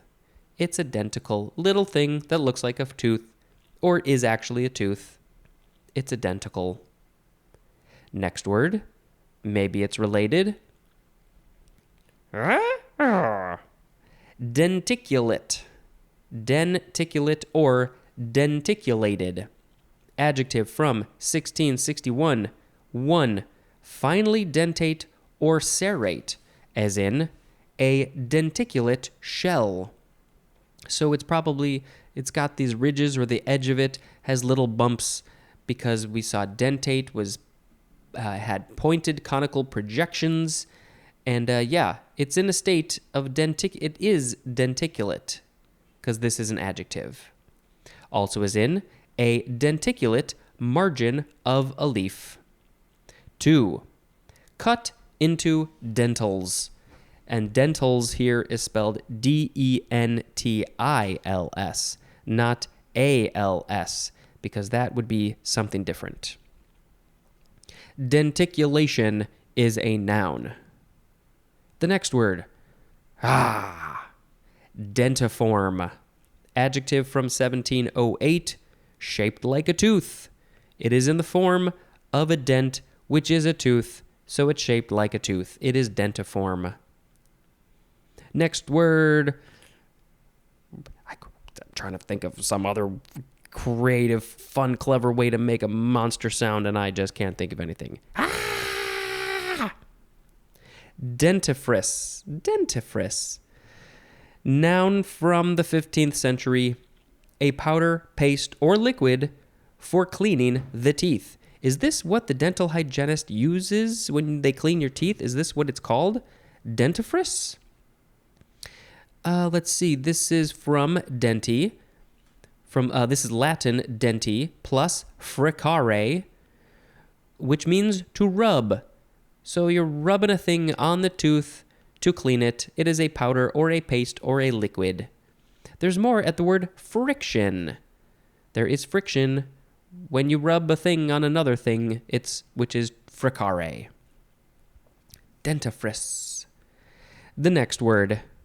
Raw. Dental. This is the one with an IL at the end. Dental. Noun from 1663.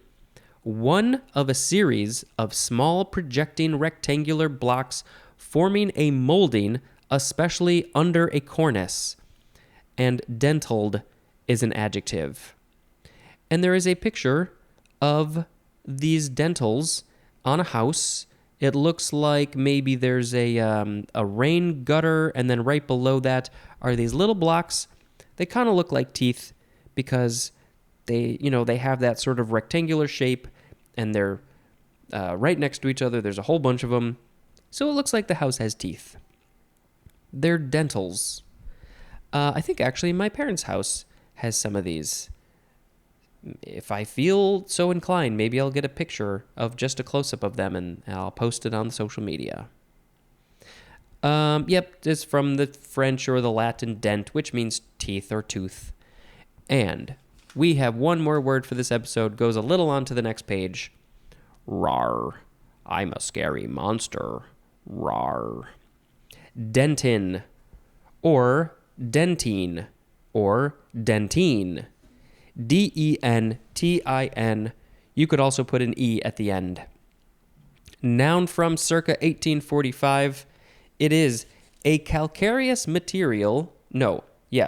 A calcareous material similar to, but harder and denser than bone, that composes the principal mass of a tooth.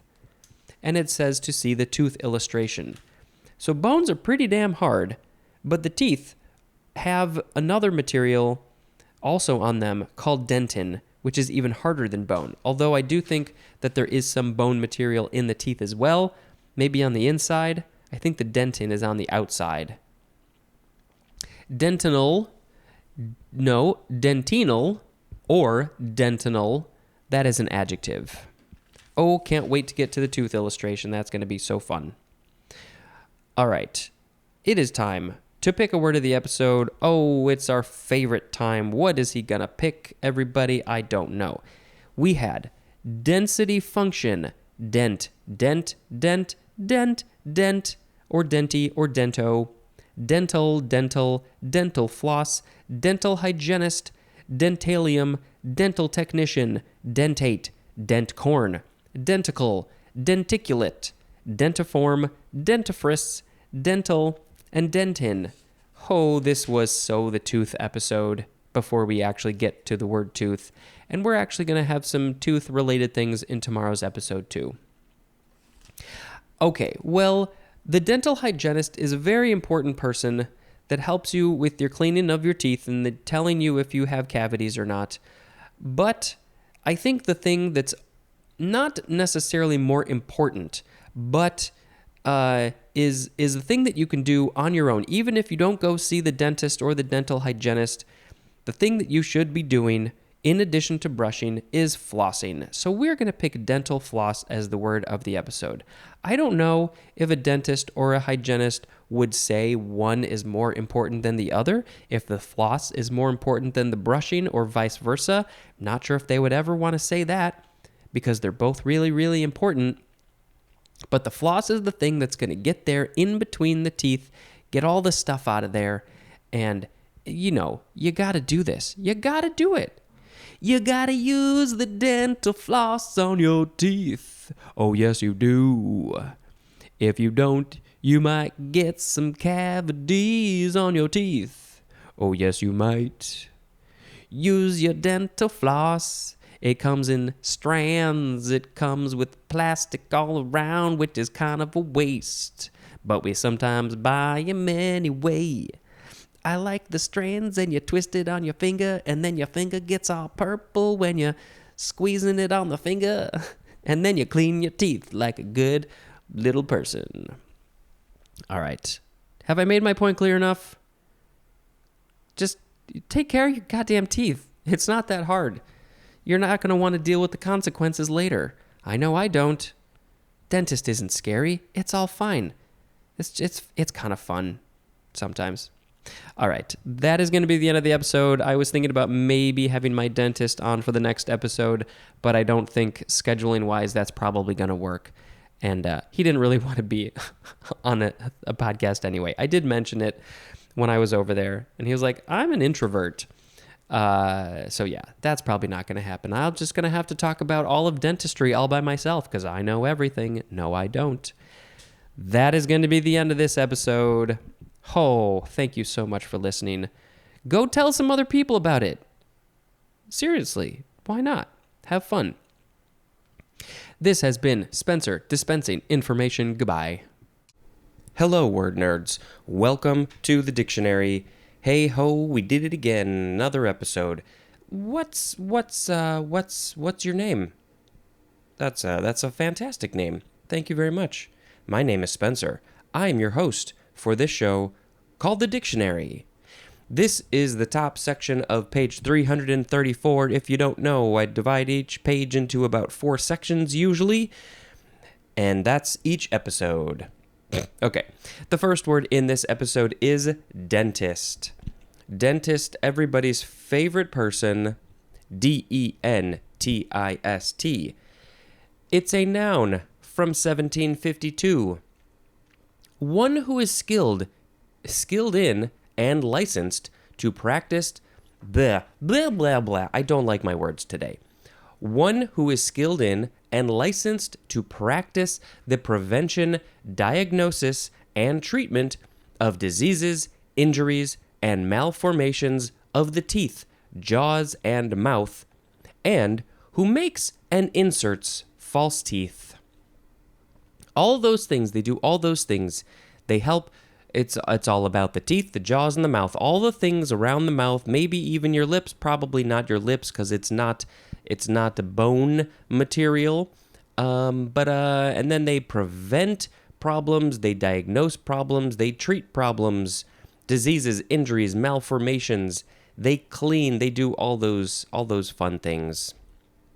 And then they give you the fake ones if you want the fake ones. There's so many things that you can do with the teeth. I mean, I talked about this a lot in yesterday's episode. Please brush and floss. Brush when you get up in the morning. I almost forgot to brush my teeth this morning. I forgot to set my alarm, so I got up an hour later than I meant to. Oops. And then brush your teeth when you go to bed and floss, and maybe even floss at another time in the day. You can't floss too much. No, you can't. Go to the dentist twice a year. Do all the things. Have happy, healthy teeth. I sound very cheesy, but it's true. Okay, so what sound do we associate with the dentist? Zzz. The next word is dentistry, with a T-R-Y at the end. This is a noun from 1838, the art or profession of a dentist. I wonder if any of them say, I'm an artiste. I am a dentist, but I am an artiste. I am a dentartist. Dentartist? It's dentistry. Zzz. The next word is dentition. Noun from 1615. 1. The development and cutting of teeth. So is this what's happening in your jaw when the teeth develop in the jaw and then they push through the gums? That's when they're being cut. The teeth are cutting. You're cutting teeth. That is dentition. I think I'm maybe. Number 2, the character of a set of teeth, especially with regard to their number, kind, and arrangement. And it says, see the tooth illustration. So the dentition, what is the dentition of your mouth, of your teeth? Do you have less teeth? Just the way that you can describe how your teeth are. Number, kind, arrangement. Which kind of teeth do you have? Are you all molars? That's not possible. Are you all canines? That's not possible. I don't think. Maybe sometimes in a small degree. Probably not. You can have extra molars. And then just how they're arranged. Are they crooked? Are they straight? You're not going to have the molars in the front and the canines in the back. That's all dentition. And then number 3, the synonym is just teeth. Your teeth are your dentition. This is from the Latin verb dentire, which means to cut teeth. The teeth are cuttin'. Zzz. The next word is dentulous. D-E-N-T-U-L-O-U-S. Dentulous. Adjective from 1926. Having teeth. If anything has teeth, it is dentulous. I know some people, mostly older people, who are not dentulous. And Weird Al has a great song, which I was going to mention actually in the next word, because I think he specifically mentions this, but it's a great place to mention it here. He has a song called Toothless People, so it could have also been called Dentulous People, but that's too many syllables. It doesn't work. We'll play a clip. They never have to buy toothpicks or dental floss. Hey! Zzz. The next word is denture. Noun from 1842. Maybe the clip that I played had the word denture in it. Probably not. If not, maybe we'll put in another clip. Number 1 for denture. A set of teeth. Just your teeth is a set of teeth. You can find a set at your local store. It's denture. Number 2, an artificial replacement for one or more teeth, especially a set of false teeth. Oh, yes, there's the old story of George Washington having wooden teeth. One day I went over to my grandparents' house. This must have been 10-ish years ago. I don't know. Not all that long ago. And he was missing some teeth. And I was like, wait, what? I didn't know you were missing teeth. Turns out, for all these years, I had no idea. He had, like a half set of dentures, like some of them. And then they broke. So he had to get them fixed. So in the meantime, he had less teeth. And I had never seen him that way before. And it was very weird. And I think I was in my 30s. Okay, dentures. I hope I never have to have dentures. I have dreams about teeth falling out of my head, and I don't like it, and so I have issues with that, as like probably most people do. The next word, denturist. Noun from 1964. A dental technician who makes, fits, and repairs dentures directly for the public. They make them for the public. They don't make them for a wholesaler or somebody who's selling dentures on the black market. They make them directly for the public. And they're a master at making dentures. Thanks, denturists. The next word, zzz. We are moving away from the teeth words. I believe, yes, there shouldn't be any more, because that was the DENT section. Now this is the DENU section, starting with denuclearize. You could also say, some people say denuclearize.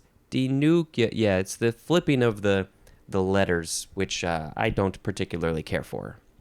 This is a transitive verb from 1958.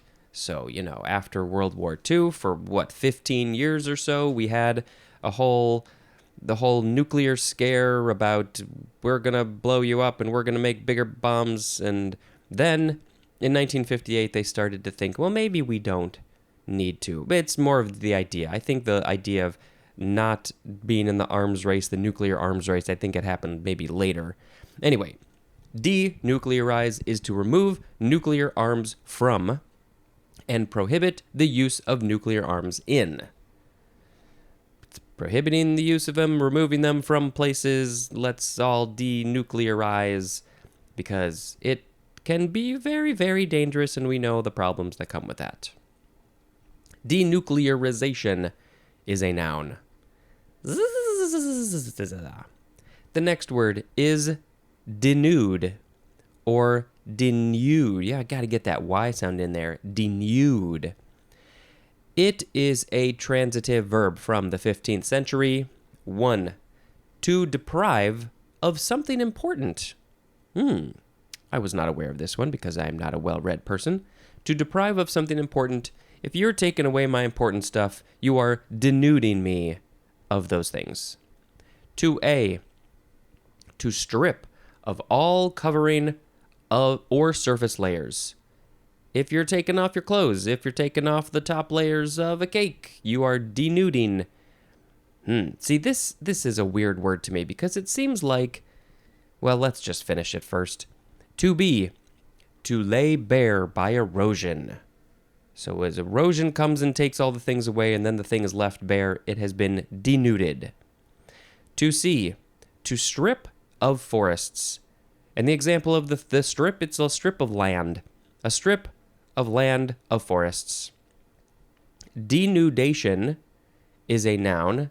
Denudement is a noun. This is from the Latin denudare, which it doesn't say what it means, but it is from de plus nudus, which means bare. So maybe denudare means to make bare. There's more at the word naked. So when I see denude, I think of you are undoing the nudeness of a thing. But no. And this, we come across this all the time. Why I don't understand. The de prefix doesn't always mean what you think it should mean. So I think it's just to make nude is denude.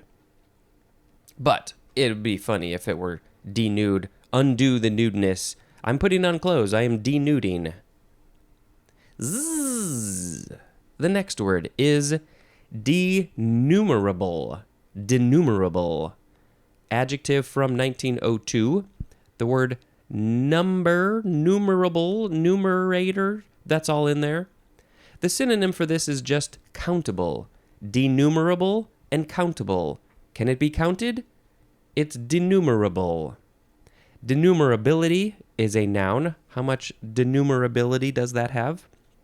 Denumerably is an adverb. Zzz. Denunciation is next. And, I apologize for the sound effects. It might bring up a lot of scary memories in your mind of somebody coming at you with a drill for a cavity. But hey, you know what? Now you got the cavity filled and you don't have other problems. Denunciation, noun from 1548. An act of denouncing, especially a public condemnation. Condemning a thing, a person, a place in public. You are denouncing it. You don't like it. You're talking about all of its bad things. It's a denunciation. Denunciative. Denunciative. That is an adjective. And denunciatory is an adjective. Zzz. Denverboot is next with a capital D. Noun from 1968. A metal clamp that is locked onto one of the wheels of an automobile to immobilize it, especially until its owner pays accumulated parking fines. Luckily, I have never had to get a Denver boot, but I have seen them. People don't pay their tickets, and then the ticket people come around and they say, oh, they got a lot of tickets to pay. I'm going to give them the boot so they can't move their car, and that's going to be a big problem for them. They got to pay before we take it off. Although I think I remember seeing some video where somebody was driving around with one of those on their car, and I don't know how that's even possible. But I guess it happened sort of maybe. Yeah, this is from Denver, Colorado. I have to imagine that they invented it over there, but maybe that was the first place to use it. They're like, you know what? We got these people with all these fines. We need a way to stop them from accumulating more fines. We need the money. The city needs the money because they don't know how to park so good. So let's make a boot and let's call it a Denver boot. It's a boot for the car, not a boot for your foot. Zzz. The next word is Denver omelet. 2 words. Noun from 1954. The synonym is just Western omelet. So, Denver's in the sort of west, the westerly side, the more western portion of the United States. So it's an omelet made in the West. It's a Denver omelet. What? It's the same thing, I guess. Zzz. The next word is Denver sandwich. 2 words. Noun from 1925. This one's a lot older. And the synonym is just Western sandwich. So we got to wait until the W's to learn what is in a Western omelet and a Western sandwich. It's probably some food, I would imagine. There is one more word for this episode. There is one more word for this episode. Let's sing a little bit better for the people who so they don't get irritated at my stupid singing. The last word is deny. D-E-N-Y. This is the last of the D-E-N words. And that's all I got to say about that. So, this is a verb. It looks like it's only transitive. Number one, from the 14th century. Can't forget that. Number one, to declare untrue, as in deny an allegation. Well, you might be saying it's untrue, but you could be lying as well. So, deny, it's not always the truthiest, the most truth way to go about a thing. But often when people deny a thing, they are telling the truth.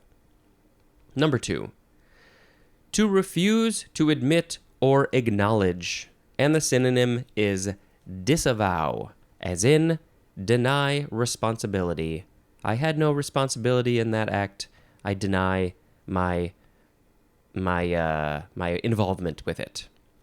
3a, to give a negative answer to, as in denying the petitioners, or the petitioners.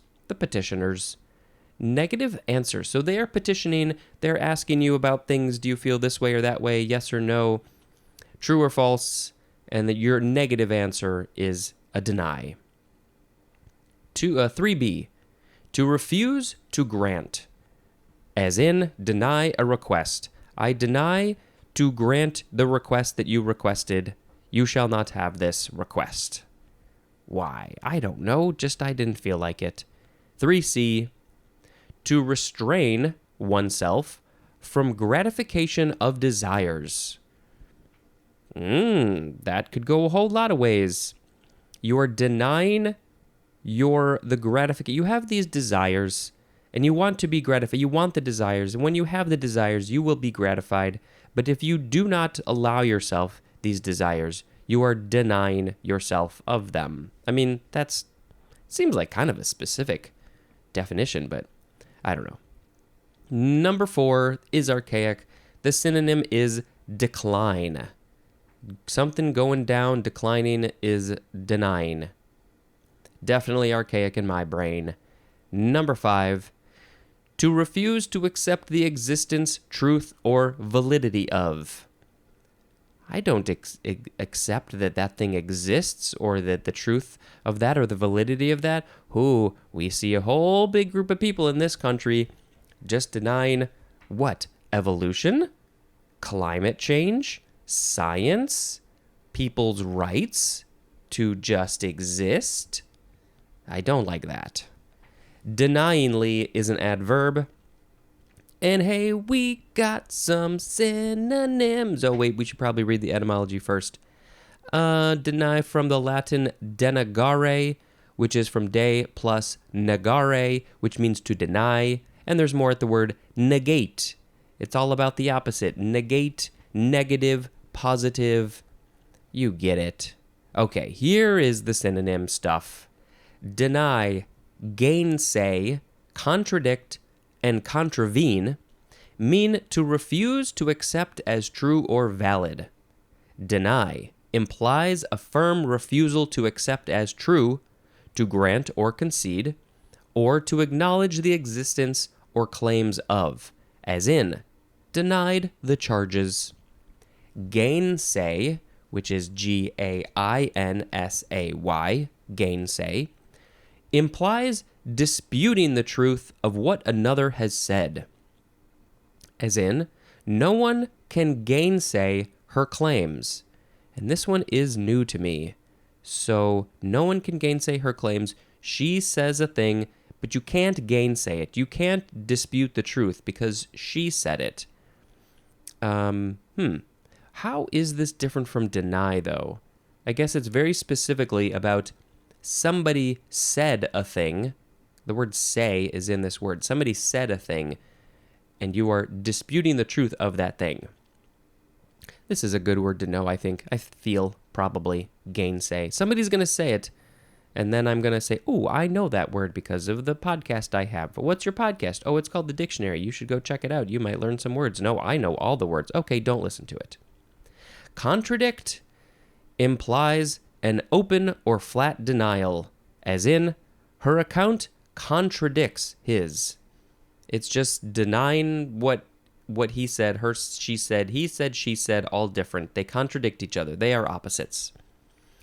Contravene implies not so much an intentional opposition as some inherent incompatibility, as in laws that contravene tradition.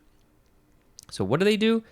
They imply not so much an intentional opposition as some inherent incompatibility. So they are not compatible.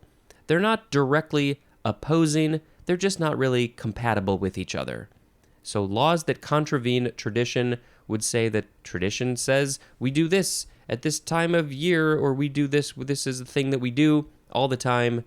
But then there are laws that say, you can't really do that. It's hard to come up.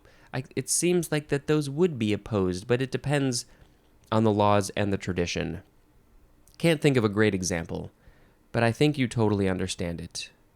Okay, I believe it is the time of the word of the episode time, which means we have to reread the words we had: dentist, dentistry, dentition, dentulous, denture, denturist, denuclearize, denude, denumerable, denunciation, Denver boot, Denver omelet, Denver sandwich, and deny. There really were some good ones in here, so it is a little hard to pick. I mean, the dentist is a very important person in our lives, so that's a good one. Dentulous is a fantastic word, which just means having teeth.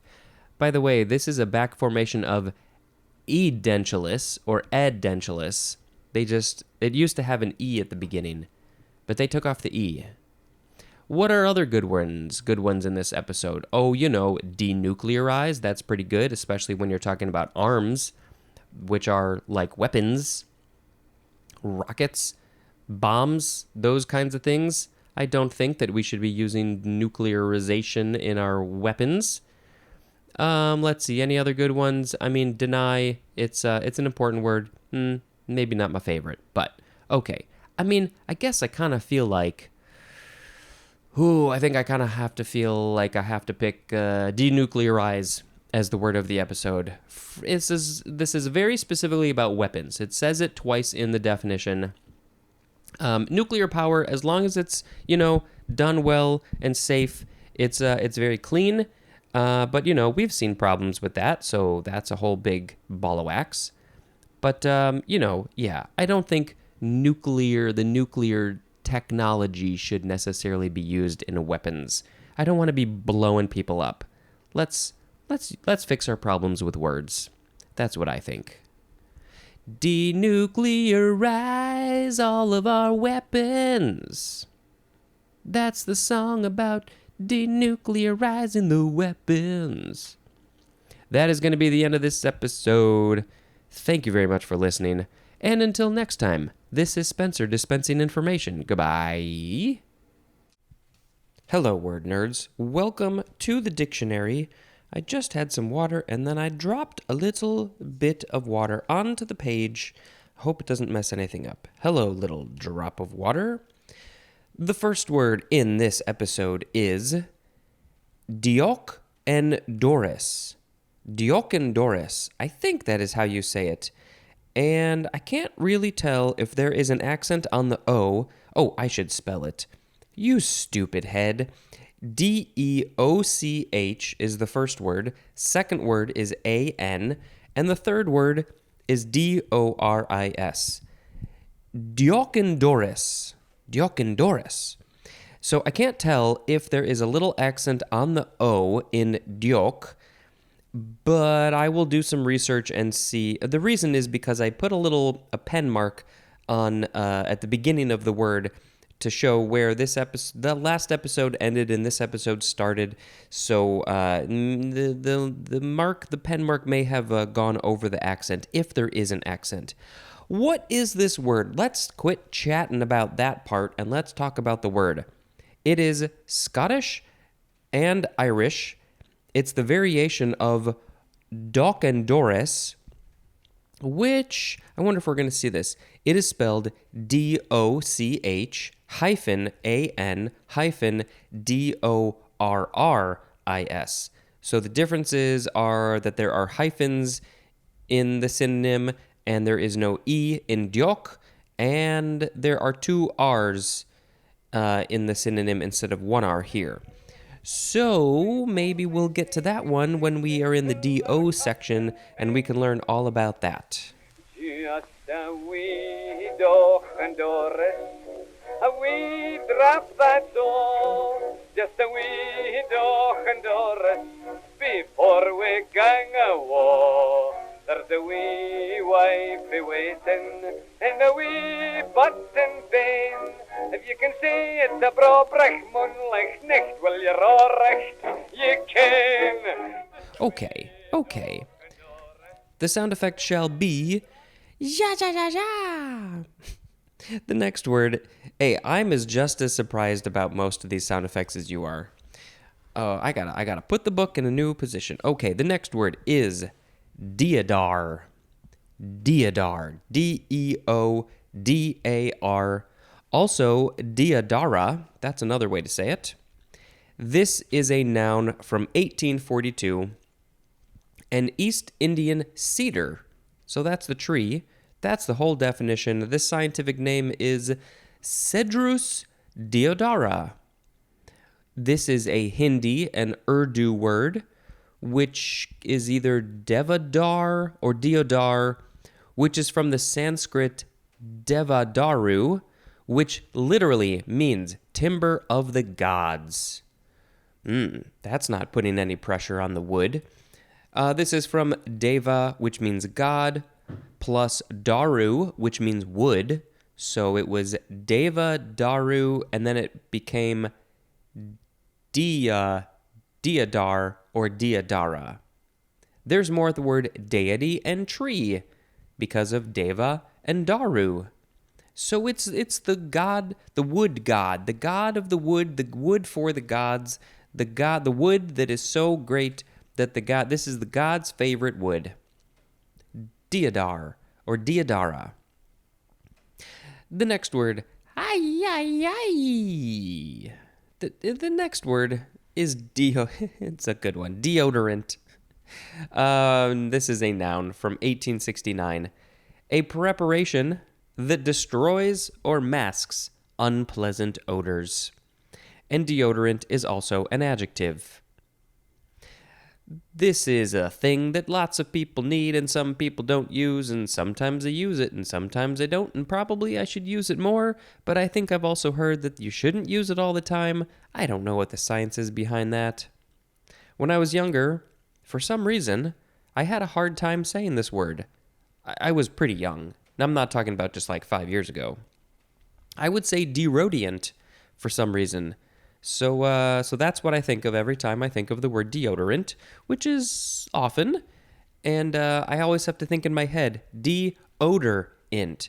It's getting rid of the odors, the unpleasant odors. Maybe some people like those odors. I don't know. I think some people do. Yeah, deodorant. Oh, there's so many different kinds.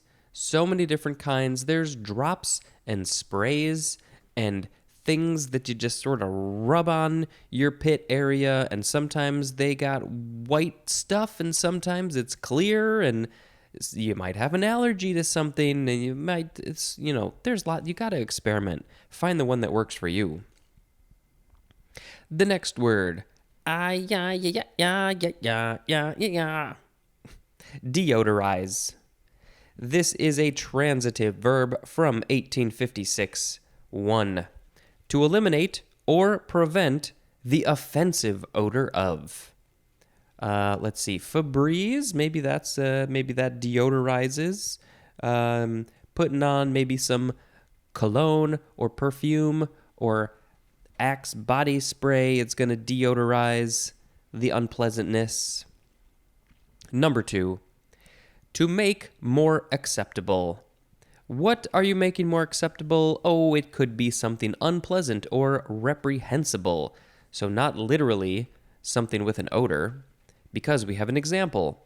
The movie deodorizes his scandalous career. So he had a scandalous career. What did he do? Oh, we could take lots of guesses about what he did, but we won't do that. So he came out with a movie, and it deodorizes the bad scent, metaphorically speaking, of his bad career, his scandalous career, and so it's putting him in a better light. But he still did all those bad things, so okay? Yeah. Deodorization is a noun, and deodorizer is a noun. It's a good noun. The next word.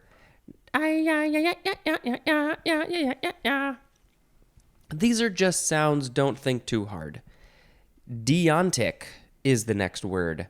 Adjective from 1951, of or relating to moral obligation. And the synonym is deontological. Is that how you say it? It's coming up. Kind of. Deontological. Yep, that's how you say that. So it's talking about moral obligation. What's the etymology? This is from the Greek dion, which means that which is obligatory. That which is obligatory is dion in Greek, and that is from the verb dein, which means to lack or be needful. And there's more at the prefix deuter, D-E-U-T-E-R, which it's coming up at some point. So, what would I think the next word is going to help us to understand this more, but it's about moral obligations, which is obligatory, and it's being needful or lacking. Interesting. Okay. We got to do a sound effect. Ha ha ha ha ha ha ha ha. The next word is deontology. Okay, so yeah, I mean, it's right there. Deon is the first part of the word, and then tology or ology, noun from 1826. The theory or study of moral obligation. What are your moral obligations? What do you have to do from a moral standpoint? Ooh, I want to know more about this. We're going to put a link in the show notes. Yes, we are. Deontological is an adjective, and deontologist is a noun. What do you study? I feel like there are so many questions to ask about this. I'm going to send a message to Allie Ward and say, hey, do you know about this one? Have you heard about deontology? You probably have, but hey, this sounds fascinating. Ha ha ha ha ha ha ha ha. The next word is Deo volenti. Deo volenti. You could also say Dio volenti. That one, most people probably say that because it is spelled capital D-E-O, next word V-O-L-E-N-T-E. Deo volente. Volenti. Okay, it's just from 1763. It doesn't say whether it's a noun. What does it mean? It means God being willing. God being willing. So is that something that you would say like, oh, you said a thing that I want to happen. God being willing, that thing happens. Hopefully I get that job. God being willing. Deo volente. It's a Latin. It doesn't say what it means, but I think it means God being willing. It's probably all it is. Okay, I think we can move on to the next word, which is deoxidize. One word, D-E-O-X-I-D-I-Z-E. We are going to have a number of deoxy words here, and we got a run of them. Deoxidize, transitive verb from 1794, to remove especially elemental oxygen from, as in deoxidize the compound. The compound has oxygen. Let's get rid of it. Let's deoxidize it. We don't need that oxygen. Get out of here. Deoxidation is a noun, and deoxidizer is also a noun. Ha ha ha ha ha ha ha. The next word is deoxy. It's only 5 letters and it ends in a Y. I think you can figure out how to spell it. Oh, you can also say desoxy, and there's an S between the E and the O. Desoxy or desoxy. Why this one? Why this one? Adjective from 1731. Containing less oxygen in the molecule than the compound from which it is derived, as in deoxysugars. This is usually used in combination, as in deoxyribonucleic acid, which we are going to see very soon. So it contains less oxygen in the molecule than the compound that it is derived from. Deoxy, less oxygen. Okay, great. Ha ha ha ha ha ha ha. The next word is deoxygenate. You could also emphasize the deoxygenate. Deoxygenate. It is a transitive verb from 1799 to remove a specially molecular oxygen from. So it's to remove molecular oxygen from a thing. It is often molecular oxygen, as in deoxygenate the lake water. Why do we have to deoxygenate the lake water? Why? What happened? Why do we got to get rid of the oxygen? Doesn't that make it less water? Maybe there's too much oxygen in the water. I don't understand this one. Deoxygenation is a noun. But yes, if you need to remove the molecular oxygen from a thing, you will be oxygenating it. Ha ha ha! The next word is deoxygenated. Adjective from 1799. Having the hemoglobin in the reduced state. So you got less hemoglobin, and the thing that the hemoglobin is in is deoxygenated because there's less hemoglobin. That's blood. It's related to blood somehow. I don't know if it is actually blood or the thing that the blood is in or something like blood, but yeah, and there's oxygen in blood. Ha ha ha ha ha ha ha. The next word is deoxyribonuclease.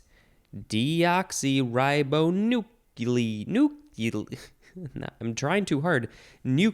Nuclease. Yeah, that's it. Noun from 1946.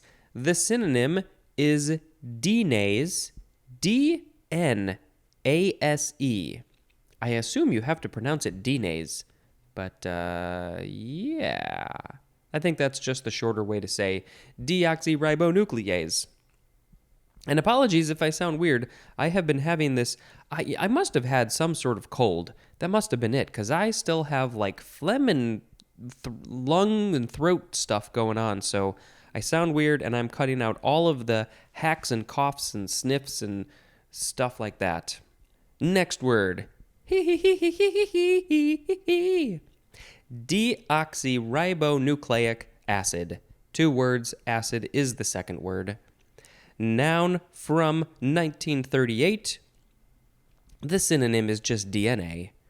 So we're going to learn all about DNA when we get to the DNA section. That's where it is. It's probably a short section with that word and then denase, and maybe that's it. So yeah, we can't really talk about it now because we haven't read the whole thing. But you know, DNA, it's a very important thing. And all the living things have the DNA. The next word, deoxyribonucleotide. Deoxyribonucleotide. 1 word, noun from 1958. A nucleotide that contains deoxyribose and is a constituent of DNA. So, we will learn about deoxyribose in the next word. So it's a part of the DNA. It's a nucleotide.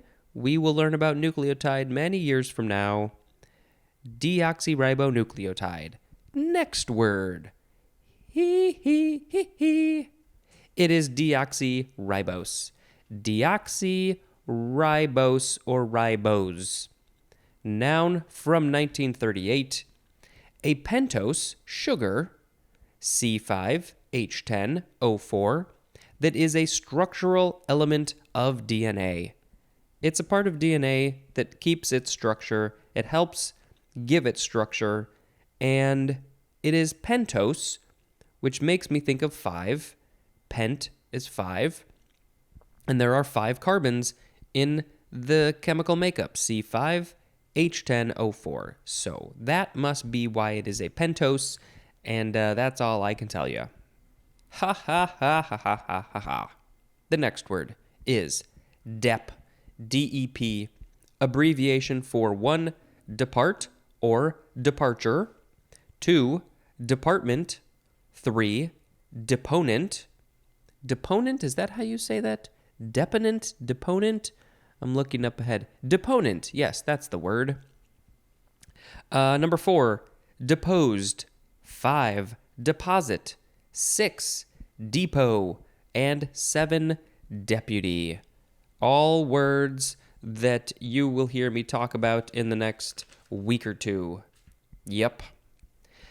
Okay, speaking of, the first 2 words in the number 1 part of this DEP abbreviation are depart and departure, and we have one of them now, and then I think the other one's in tomorrow. Yeah, so let's get to it.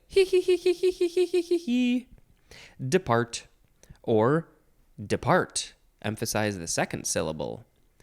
Verb from the 13th century, starting with intransitive 1a, to go away, and the synonym is leave. That's it. Just go away, depart away from this place and leave it. 1b, the synonym is die, D-I-E. When you die, sometimes people say that they have departed. They went on a little journey forever. Number 2, to turn aside, and the synonym is deviate. Go in another direction. Not the direction you were going. You have deviated from your plans. You have departed from that original plan, and you got a new plan. Transitive, to go away from, and the synonym is leave. A synonym for all of it is the word swerve. So if you're swerving, you're departing. That's what the book tells me. This is a Middle English word, and it means to divide or part company. Oh, we were a part of a company, and now we are parting, so this company is dividing. The Fellowship of the Ring divided. They departed. They went their own ways into, how many parts did they go? 3 parts, I think? Maybe more. What else is this from? Anglo-French, départir, which is de plus partir, which means to divide. And there's more, Latin, the word pars, and it means part. So it's dividing into parts. That's it. There is one more word for this episode. Oh, thank God, because I'm going to have to blow my nose or something. Ha ha he hoo hoo he ha he. The last word is departed. D-E-P-A-R-T-E-D. Adjective from the 14th century.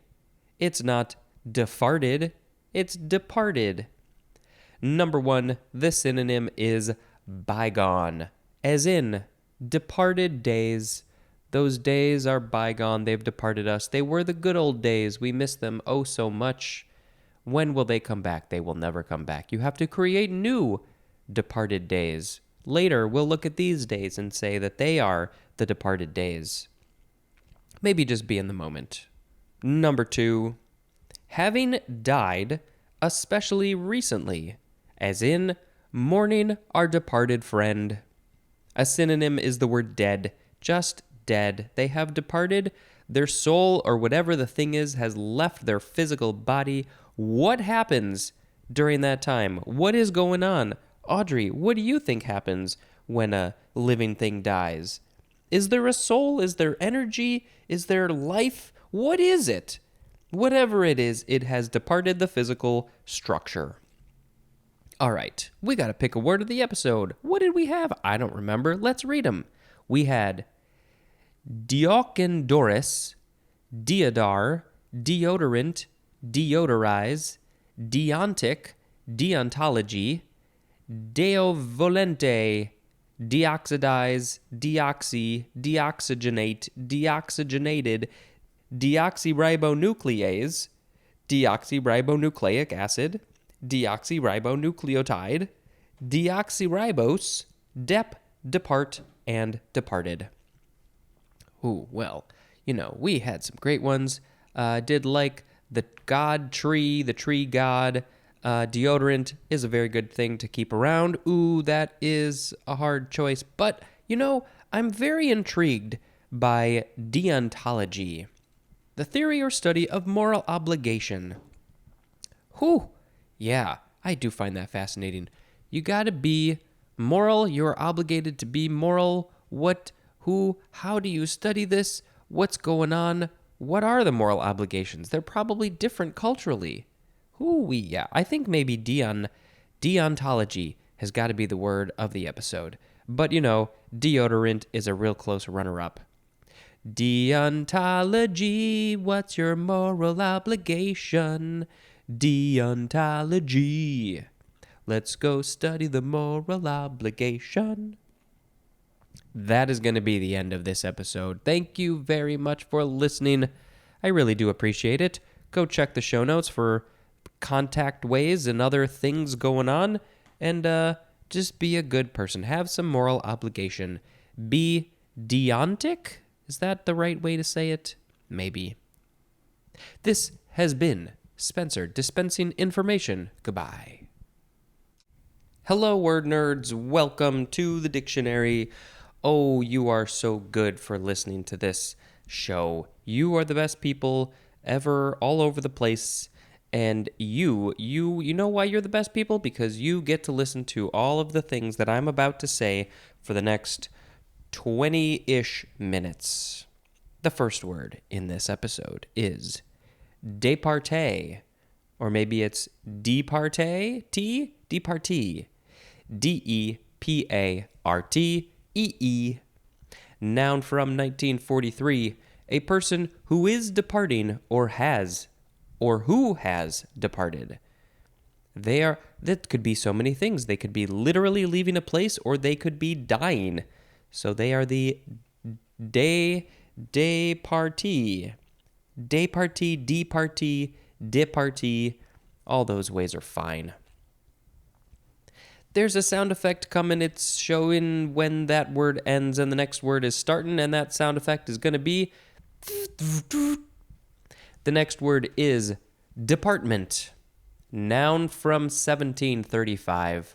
1A. A distinct sphere. And the synonym is province. As in, that's not my department. I don't work over there. That's not my sphere, or my province, or my region, or my state, or my country. I don't know anything about what's going on over there, so that's not my department. You got to go find somebody else who that is their department. 1B. A category consisting especially of a measurable activity or attribute, as in lacking in the trustworthiness department. That's, yes, the trustworthiness department. It's, they have activity or attributes in that department, but this person does not have trustworthiness in that department. That is not their department. That is a quote, by the way, from Garrison Keillor, and I think, I never saw the spelling of the last name, Keillor, and I think this is the one who hosted that radio show, right? I think so. Category consisting especially of a measurable activity or attribute. I just wanted to reread it again. Department. What do we got? What do we have in our departments? We have a lot of talking in this department. We also got a lot of sniffling. Number 2, a functional or territorial division. As 2A, a major administrative division of a government. 2B, A major territorial administrative subdivision. 2C. A division of a college or school giving instruction in a particular subject. 2D. A major division of a business. They got lots of departments. They got HR department and administrative things and lots of other things depending on the business. 2E. A section of a department store handling a particular kind of merchandise. That's why it's called a department store, because it's filled with all these different departments. Ho, what do they got? They got appliances, and they got home furnishings, and just home things, and clothes, and jewelry, men's clothes, women's clothes, different types of clothes in all those places. Oh, they got all the stuff. All the stuff at the department store. 2F. A territorial subdivision made for the administration and training of military units. Departmental is an adjective, and departmentally is an adverb. And I just love that mental and mentally are in those words. So the etymology says this is from Old French. It means act of dividing, because it is from départir, which we learned in the previous episode that means basically all about dividing. So a department is a thing that has been divided up into smaller things, which we call departments. The next word, departmentalize. This is a transitive verb from 1895, to divide into departments. It's been departmentalized. Departmentalization is a noun. That is the act of departmentalizing into departments. The next word is department store. 2 words, noun from 1887. A store having separate sections for a wide variety of goods. Oh, it's such a wide variety. The widest of varieties. Department store, made up of departments. I talked about that before, so I don't have to talk about it again, except to say that a lot of them are not in business anymore. Sears, wasn't that one of the first ones? Marshall Fields isn't around anymore. They got turned into Macy's, which I guess is a department store, but there's just a lot less brands of department store, I think. Next, it is departure. Noun from the 15th century, 1A1. The act or an instance of departing is a departure. Let's go on a departure. We're going on a short little vacation to celebrate our 10-year anniversary. And so in just a couple of days from when I'm recording this, we are going on a departure. We are going to be departuring to go to another place. And then we will departure there and come back. 1A2 is archaic. The synonym is death. Departure is death. 1B, a setting out as on a new course. Oh, what is this new course? I think it's good to have new courses in your life. So it's a fun adventure to go on a departure. Number 2, it is the number 2 definition for the word divergence, as in a departure from tradition. That happens a lot. I know with our family, you'd have these holiday traditions for years and years, and then when people get older, they gotta change them. You gotta change traditions. It just happens. I mean, you don't have to, but often it just kind of happens. Diverging from tradition. The next word is depauperate. No, this one is depauperate. Adjective from the 15th century. 1. Falling short of natural development or size. Falling short of natural development or size. Number 2, the synonym is impoverished, as in a depauperate fauna. So that would be let's see, the living creatures in an area, they are impoverished. They're not getting enough food, so maybe they're not doing so well. Maybe there's less of them than there should be. And then, similar to number 1, falls short of natural development or size. So with a living thing, if it's small, maybe the runt of a litter is depauperate. And, and then a whole group of them, if they're not doing so well, they are depauperate.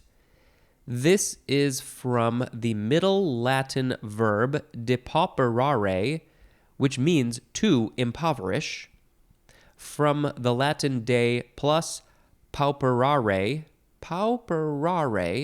and that means to impoverish, from the word, I guess they would say pauper, but it looks like pauper, which means poor. And there's more at the word poor. So the poor people are impoverished. They don't have as much stuff as they would like or as they should. And so they are depauperate. The paupers are depauperate. The next word. It is depend. This one is an intransitive verb from the 15th century. 1. To be determined, based, or contingent. To be determined, based, or contingent. As in, life depends on food. It surely does. Also water, also sleep. Also as in, the value of y depends on x. We don't know what the value of y is until we know what the value of x is. It's all going to change based on the value of x. 2. To be pending or undecided. And I do think it's interesting, and I'm sure it's not a coincidence that pend is in depend. It's pending. The answer is pending until we know it, and so it depends. You see where I'm going with this one? I can't explain it any better. 3a. To place reliance or trust. As in, you can depend on me. Yes, you can.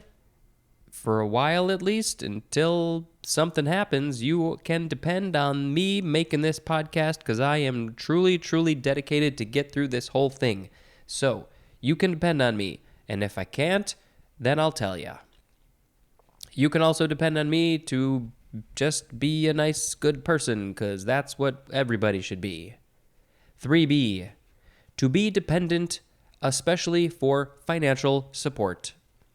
A lot of people need that financial support. They are dependent on the government. They are dependent on other people, on different programs. And, I'm not an expert on this, so we're not going to really talk about it. But I just don't think people should need things like this in the first place. They should just all have what they need to get by. But that's a whole other conversation. And I still need to learn a lot about things and life and stuff and people. Number 4, to hang down is depend. Now, how is that? Oh, okay, this is interesting. This is from the Latin dependere, which is from de plus pendere, which means to hang. Hanging down. Let's hang out. There's more at the word pendant. Pendant, like a necklace kind of thing. So, I don't really know how that became just the way that we think of the word depend nowadays. To hang down is depend. What context? Why don't you give me you have all this extra space on this line. 3/4, 4/5 of the line is blank. You can put an example there. I don't know. The next word. It is dependable. Something everybody should be. Adjective from 1735. Capable of being depended on. Synonym is reliable, as in a dependable source of income. It's reliable. You know it's going to come maybe every week, maybe every 2 weeks, maybe something else, but you know you're going to get your paycheck. It feels good to have a dependable source of income, and a lot of people just don't. They got to do the gig economy. They got to do the Ubers and the Lyfts and all those other things just to make money. And sometimes they could do well, and sometimes they might not do so well. Dependability is a noun. Dependableness is a noun. And dependably is an adverb. The next word is dependence. You could spell it with an E or an A near the end. Dependence, dependance. But you probably wouldn't say dependance. Noun from the 15th century. 1. The quality or state of being dependent, especially the quality or state of being influenced or determined by or subject to another. Dependence. You are depending on another. Number 2, synonyms are reliance and trust. 3. One that is relied on is the dependence. 4a, drug addiction, as in developed a dependence on painkillers. Now, I don't know, is my brain not processing this correctly? But I think you can still use one of the other definitions. You can have a dependence on a drug. You can be addicted to a drug, but drug addiction is a dependence? Okay, I guess so. Yeah, maybe.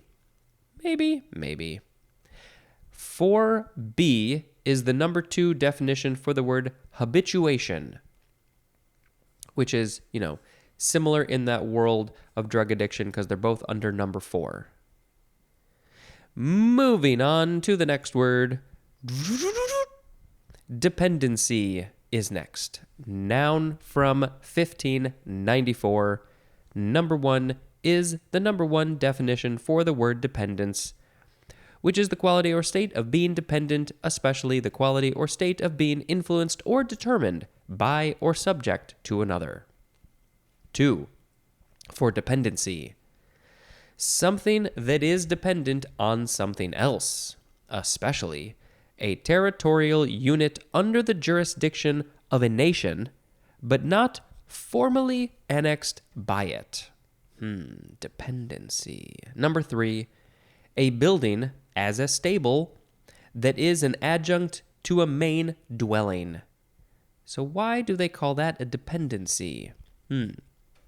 Because the animals are dependent on the people to take care of them. Yeah, that's all I got. All right, we have one more word for this episode. It is dependent, first form D-E-P-E-N-D-E-N-T. Second form is in tomorrow's episode, the next episode, the one after this one, so you are going to have to wait. Dependent, adjective from the 14th century. 1. Hanging down is dependent. Yeah, we learned about that in the word depend. Hanging down. All right. 2a, determined or conditioned by another. Synonym is contingent, as in plans that are dependent on the weather. Are you going to have a party? Is it supposed to be outside? Well, maybe you need some contingent plans. Depending on the weather, we will have to move the party inside. 2b1, relying on another for support, as in dependent children.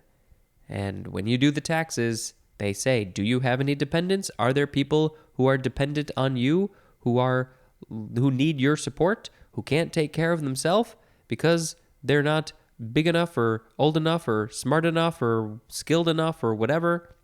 They are dependents. 2b2, affected with a drug dependence. You are dependent if you have a drug dependence. 2c, subject to another's jurisdiction, as in a dependent territory. 2d, it is the 3a definition for the word subordinate, as in dependent clauses.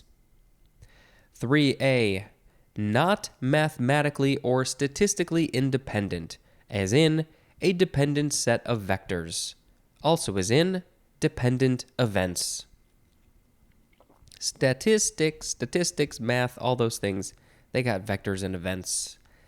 The vectors and events, first. 3b. It is the 6a definition for the word equivalent, as in dependent equations. Again, it's in the math world. Dependently is an adverb. All right, well, I think we can read the words all over again so we can figure out which one is going to be the word of the episode. Oh, I'm so excited. What are we going to pick? We had departee, department, departmentalize, department store, departure, depauperate, depend, dependable, dependence, dependency, and dependent. Well, I did think that depauperate was an interesting word. Didn't know it. Learned something new. I think it has some interesting etymology. But I think I'm going to pick dependable as the word of the episode because I do just think that people should be dependable. If you are going to say you're going to do something, you should do it. If you're going to do something, you should do it. Yes, you should be dependable. That's how it works. It's not hard. That's the end of the song. All right. You get the picture. Be dependable. If you're not, think about why. Think about it. Talk about it. Be dependable. This is the end of the episode. Oh, thank you so much for listening. I surely enjoyed it. It was great having you. Come back again. Maybe tomorrow. This has been Spencer dispensing information. Goodbye. Hello, word nerds. Welcome to the dictionary. Hello, how are you doing? Thank you all for joining again. Real quick, social media for this show is at dictionarypod on Twitter and Instagram, and my personal is at spejampar, SPEJAMPAR. There's a Google Voice number if you want to call it and leave a voicemail so I can hear it and then maybe put it in an episode. 917-727-5757. You can email this show, dictionarypod@gmail.com. You can join the Patreon for as little as $1 a month. One little measly dollar. I don't know how that translates to other units of money around the world, but it's low. It's real low. That's what you need to know. Okay, what are the other things? If you want to record your own theme song, theme ditty, little piece of music, a sound effect, a something, you can record it on the voice memo or any other way that you want to record it and send it to me. Probably over email is best. There's other things in the show notes that you can go learn about, and merch. You can go buy merch with this show's logo and other things, and the link is in the show notes. All right, we have to talk about the words, starting with the second form of dependent, DEPENDENT. This one is could also be spelled with an A at the end instead of an E, dependant. You can spell it that way, but you might not want to pronounce it that way, dependant. Noun from 1523, number 1 is archaic, and the synonym is dependency, which was near the end of the previous episode. Number 2, one that is dependent, especially a person who relies on another for support. That could be lots of kinds of support: physical support, financial support, emotional support. Usually what they mean by this is when it comes to tax time, the parents of the kids, or if you are a guardian of the kid or a younger person, probably 18 or under, or maybe even 25 or under, or possibly even older than that, depending on the situation. The younger person who relies on the older person. I should not use the age, because there are people who need help who are older. So let's change it to say the person, the dependent, the dependent, relies on another person, and that's the dependent. Anyway, tax time. I don't get to put anybody in as a dependent because if I did, then I would have to pay less in taxes. I think that's how it works. I can't put my cats on the tax form as dependents. That's not how it works. Okay, does that all make sense? Oh, it makes me happy. Now is the time for the sound effect for this episode, which is gonna be flippity flippity. Something like that, maybe. The next word is dependent variable, 2 words, noun from circa 1852. A mathematical variable whose value is determined by that of one or more other variables in a function. So the value of the variable is determined by another variable in the same function. And maybe if I find an example of this, I'll put it in the show notes because I cannot think of something like that. The next word is depersonalization. Depersonalization. The pronunciation depersonal. Now, I think that what they're saying here is depersonalization. We lost a syllable, or you can say depersonalization. Personal or personal? Personal. Okay. All right. This is a noun from 1906. 1A, an act or process of depersonalizing. Depersonalizing. 1B, the quality or state of being depersonalized. I don't think I want to be depersonalized. We'll learn about it more in the next word. Number 2 for depersonalization, a psychopathological syndrome characterized by loss of identity and feelings of unreality and strangeness about one's own behavior. Okay, so you probably will learn about this. Maybe a therapist is helping you out and they say that you're dealing with some depersonalization. What is involved in that? It's when you lose your own identity or your feelings of unreality and strangeness. You just basically don't really know who you are, what's going on. And I am not a doctor, so don't quote me on anything that I say here, because clearly I make mistakes.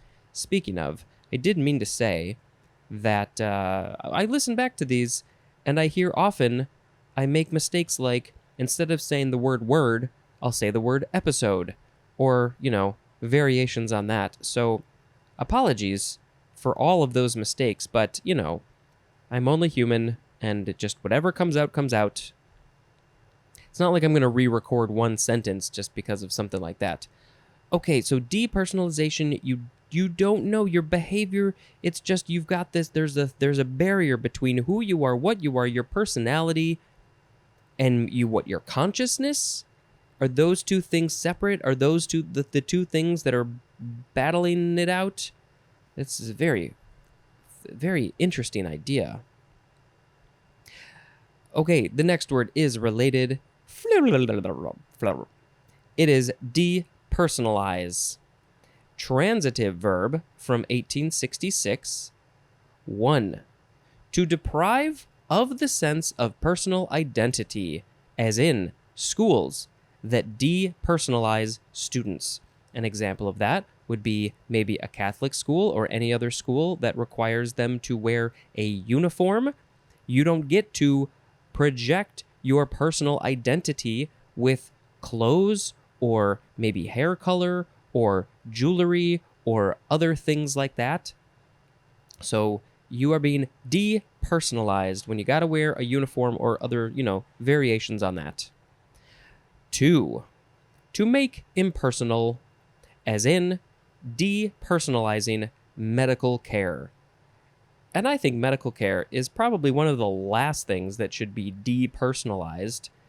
To make impersonal. No, I want my medical care to be quite personal. I want the doctor, the nurses, whoever, to get to know me as a person so they can give me the best medical care. I don't want to just be a face, a number, or whatever, and have, be just in a line of people coming in and out all day.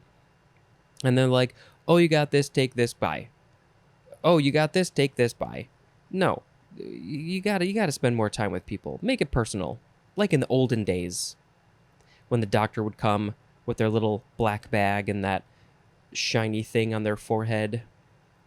Should we read another word? Okay, let's do that. The sound effect is flibbity flabbity. The word is dephosphorylation. Dephosphorylation. It is spelled Dephosphorylation.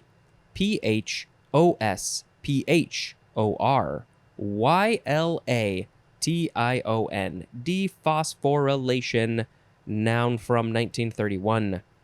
The process of removing phosphate groups from an organic compound as ATP by hydrolysis.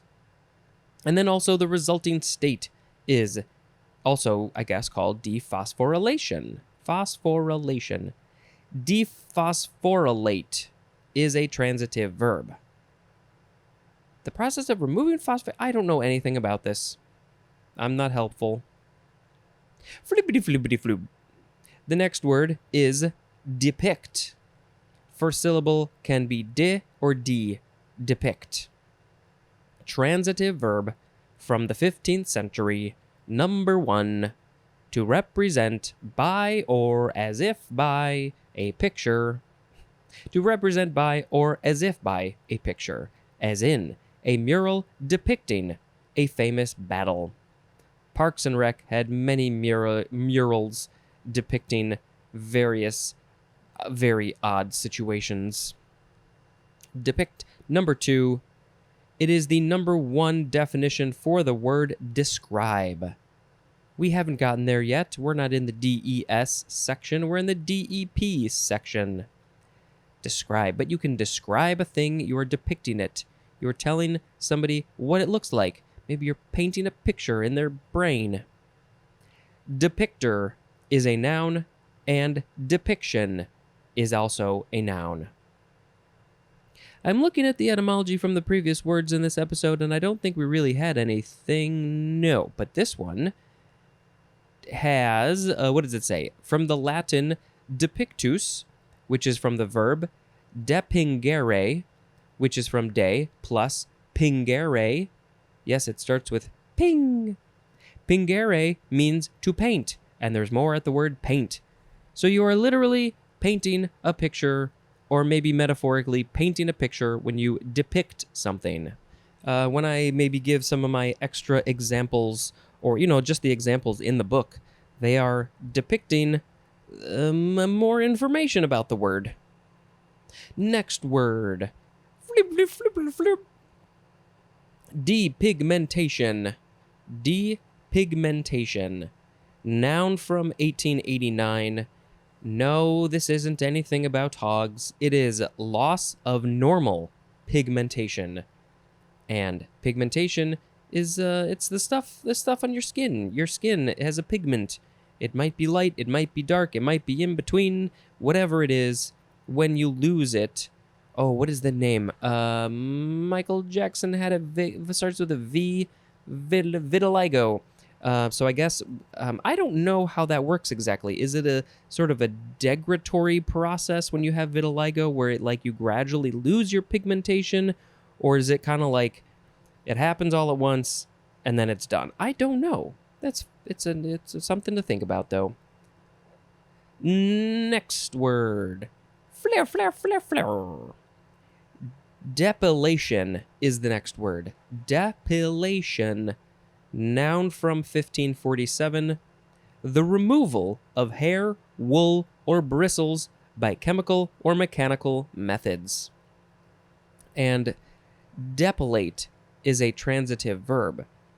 But what are they doing this to? Hair, wool, bristles? I would first assume that it's on some sort of living creature, but I don't think that we should be using chemical or mechanical methods, maybe by hand if you gotta shear the sheep. What other things might have hair, wool, or bristles that you gotta get rid of? I don't know.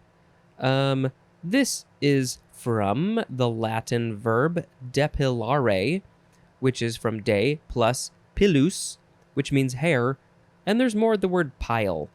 So, so when you remove the hair, you make a pile of hair on the floor, like at the barber shop hair cuttery place, and then somebody has to sweep it up. I hope they're not stealing your hair to make little hair dolls of you. But yeah, pilus is hair. It's removing the hair. When you get a haircut, you're going for a depilation, and you should say that when you go to get your haircut. I just got a depilation. I'll probably need another depilation in a couple of weeks. 2-3 weeks, something like that maybe. Or, actually, I might skip a depilation altogether for a while. I might just let it go. Should I mark the progress with photos? Meh. The next word. Flip, flip, flip, flip, flip, flip. I don't know where this sound came from. This word is depilatory.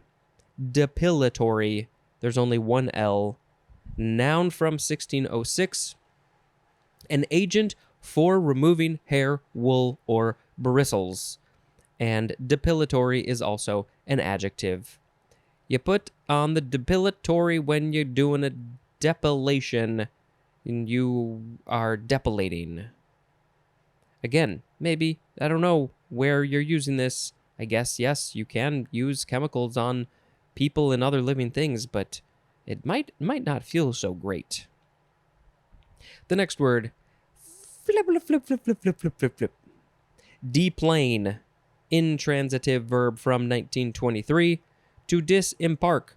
To disembark from an airplane. I just did this. Oh, how many days? 2 days ago. 2 days ago, I deplaned. I disembarked from the plane. Displaned, deplaned. Luckily, I had no delays or problems or anything. I don't think I have anything else to say about deplane. Oh, I guess we could chat about it real quick when you get off the plane and you're waiting for other people. Oh my God, it takes so long for them to get off the plane. You're just standing there in the big hallway waiting and waiting and waiting for them to deplane. There are so many people. It's a fun time to look at all the people who are on the plane. These are the people on your aeroplane. And it's just fun to people watch. When you're deplaning, you should wait until the whole row ahead of you is done and deplaned, and then you can go. Don't go budging ahead of line unless you got another plane to catch and you don't have a lot of time. You got to run. We had to do that too. There were 3 or 4 people who had to run ahead, so we had to let them go. Okay, flippity flip flip flip flop. The next word is deplete. Transitive verb from 1807. There will be some synonym information. Let's have some fun with the synonym information. Okay, number 1 for deplete. To empty of a principal substance. 2. To lessen markedly in quantity, content, power, or value. It's just there's less of a thing. That's what it's all about. Depletable is an adjective. It can be depleted. I think most things can be depleted in some way. Depleter is a noun. That's got to be the one who's doing the depleting. Depletion is also a noun, and depletive is an adjective. Depletive is an adjective. Is there etymology? Yes. Latin, depletus, which is from the verb deplere or deplere, which is from de plus plere or plere, which means to fill. Fill. There's more at the word full. So plere is fill. Deplere means to not fill. It's not just not fill. It's literally actively making it less. What would that word be other than deplete or depletion? Full. I mean, that's what it is. It's kind of right there in the word. If you know your Latin, you know that it's in the word.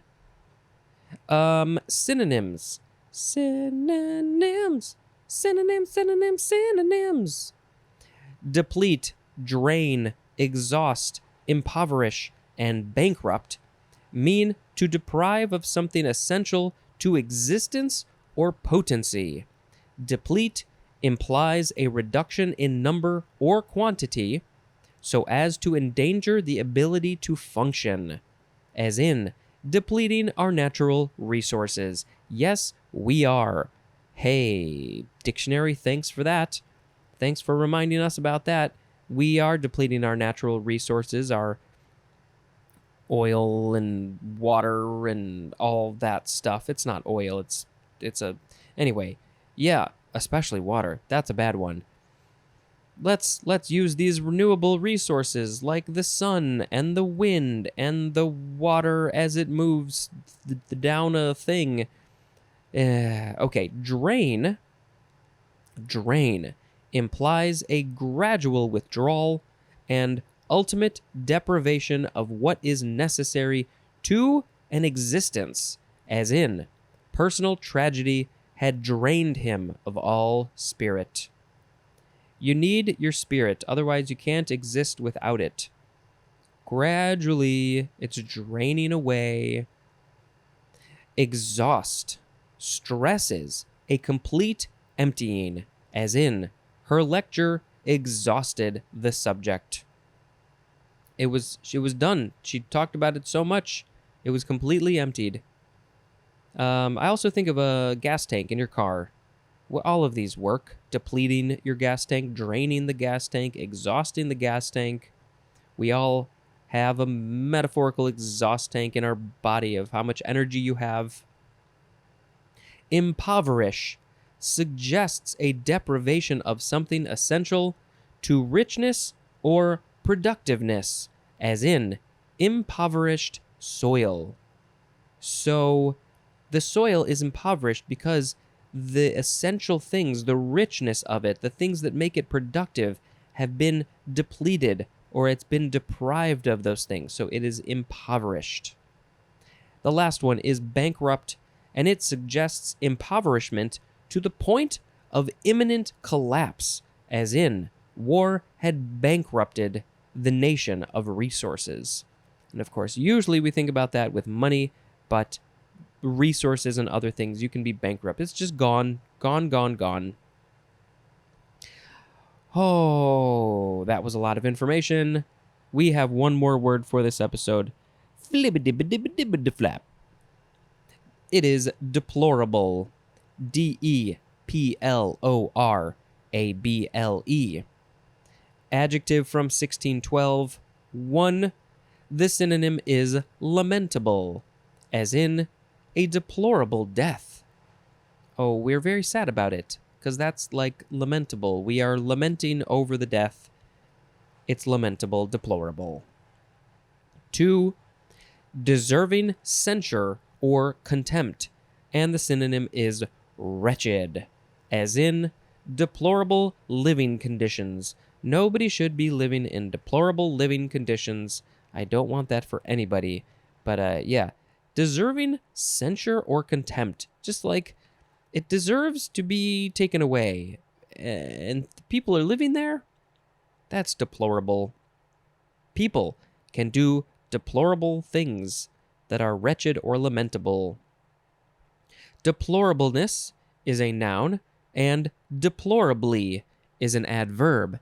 And tomorrow, the beginning of the next episode, we are going to talk so much more about deplore. You're going to learn more about this word than you ever wanted to know, including synonym information.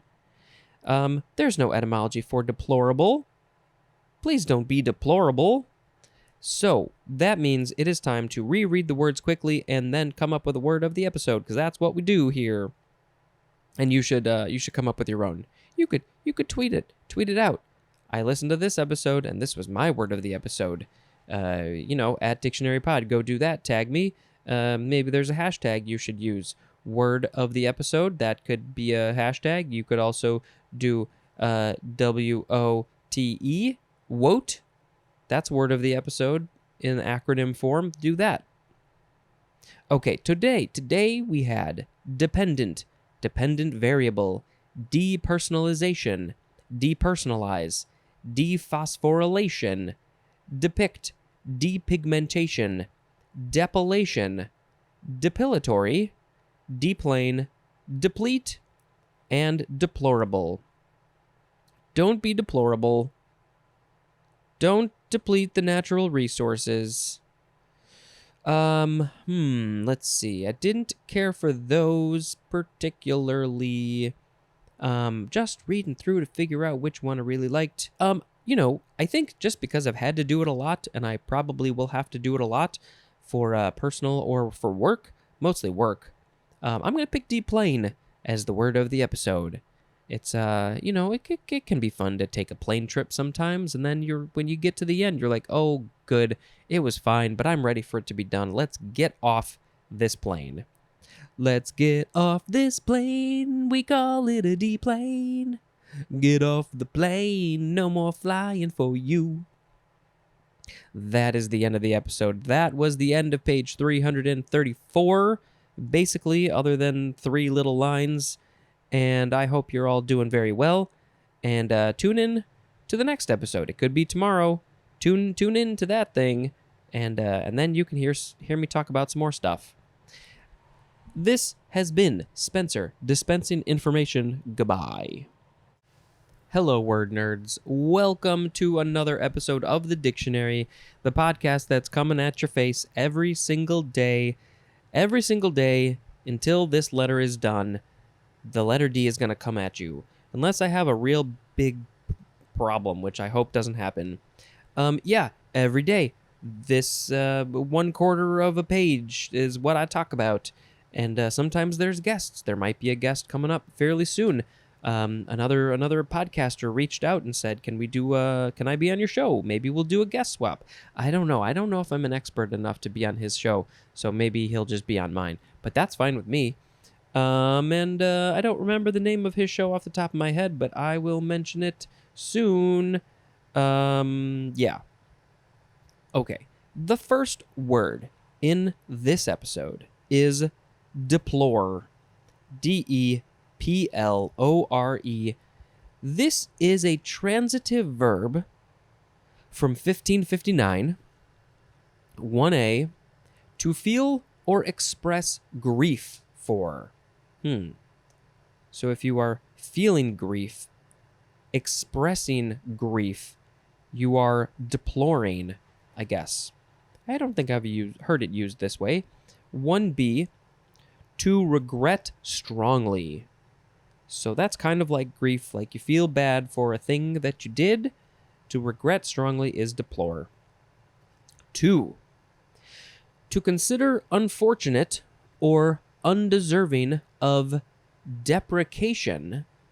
Deprecation. When are we going to see that? Let's see. It's coming up real soon. 2 episodes from now is deprecation. So to consider unfortunate or deserving of deprecation. So if you don't think a thing deserves deprecation, then you are deploring, I think is what it's saying. As in, many critics deplore his methods.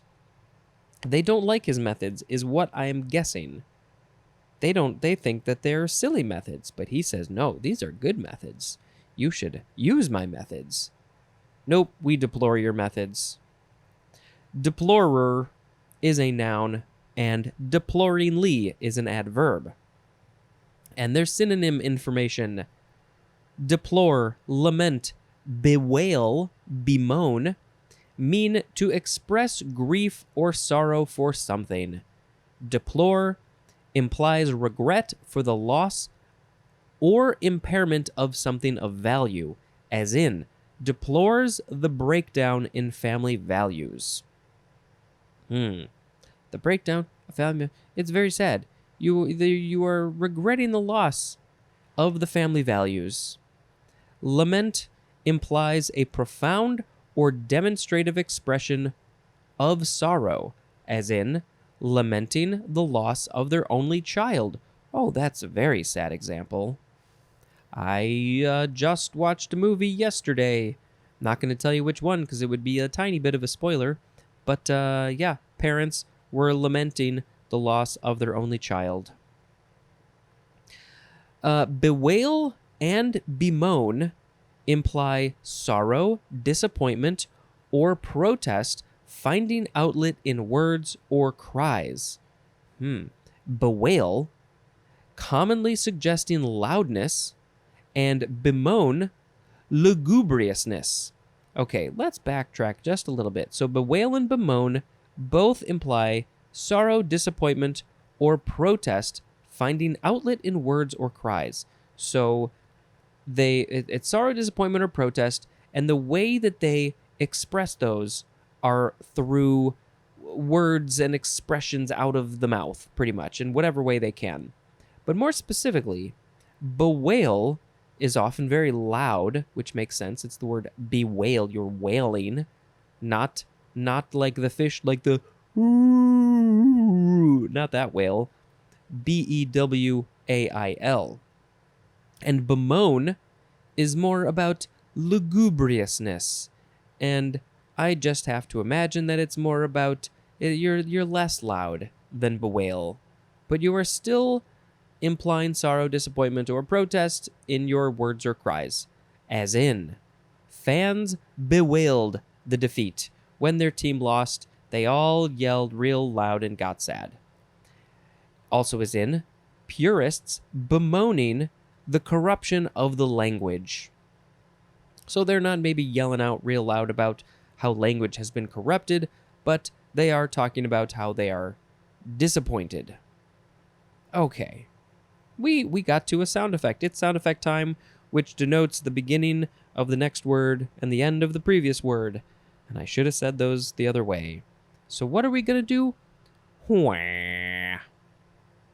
Deploy is next. Verb from 1616, starting with transitive 1a. To extend especially in width, width. And the example of the thing that you might be extending the width of is a military unit. So, I mean, I just sort of thought it was like send them from one place to another place. But you're extending the width. So maybe, that's interesting. 1b, to place in battle formation or appropriate positions. That's, I guess, the one that I think of more with the military, is that you're saying, go out there, get all up in your battle formation and your appropriate positions. You might be behind a tree. You might be behind a cannon. You might be up on a building. I am deploying you. Number 2, to spread out, utilize, or arrange for a deliberate purpose, as in, deploy a sales force. Also as in, deploy a parachute. A very, very, very important thing to deploy. Much more important than a sales force. If you deploy a sales force while you are falling from a plane, they are not going to help. In fact, when you land on the ground without a parachute, they're just going to smash you. Now we have intransitive, to move, spread out, or function while being deployed, as in, the troops deployed along the front. Also as in, the parachute failed to deploy. Uh-oh, the nightmare situation has occurred. No parachute for you. You tried to deploy it, and it did not deploy. You had one job, parachute.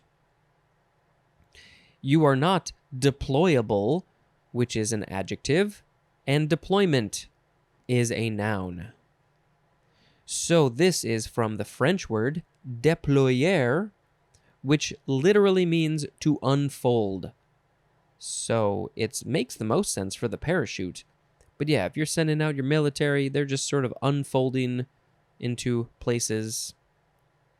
Let's see. From Old French, déployer, which is from des or dis plus ployer or player, which means to fold.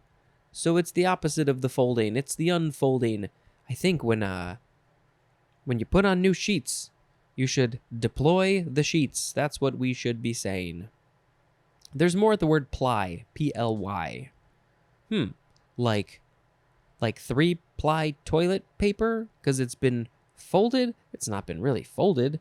I wonder what is that? How is that folding ply? That must be something.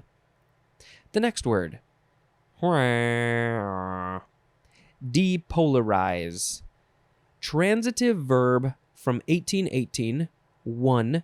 To cause, to become partially or wholly unpolarized. And wholly is W-H-O-L-L-Y, so it is completely unpolarized. 2. To prevent or remove polarization of. And of what? Of a dry cell or cell membrane. Now, what sort of polarization are we talking about? That they have the poles, but then how do you remove the poles? Are these magnetic poles? Are they, what is going on with the polarizations of a cell? Depolarization is a noun. Depolarizer is a noun as well. Can the Earth be depolarized? I know that the magnetic poles switch, but they're still poles. It's still polarized, but maybe polarized is a different thing than what I'm thinking of. We do have to wait until the P's to learn about polarizing and polarization. I have sunglasses that are polarized. I don't know what that means other than it gets rid of some like glare and reflection or something. It's amazing how people figure out how to do these things. The next word. Yep, I don't remember the sound. Wah. It is depoliticize. Depoliticize. Transitive verb from 1937. To remove the political character of. And take out of the realm of politics. As in, depoliticize foreign aid. I think that's probably a good thing. I don't think if you're going to help another country with something, maybe they had a disaster, a natural occurrence, a thing, an earthquake, a hurricane, or tornado, one of those things, it should not be politicized. It should be depoliticized. They're human beings. Just help them.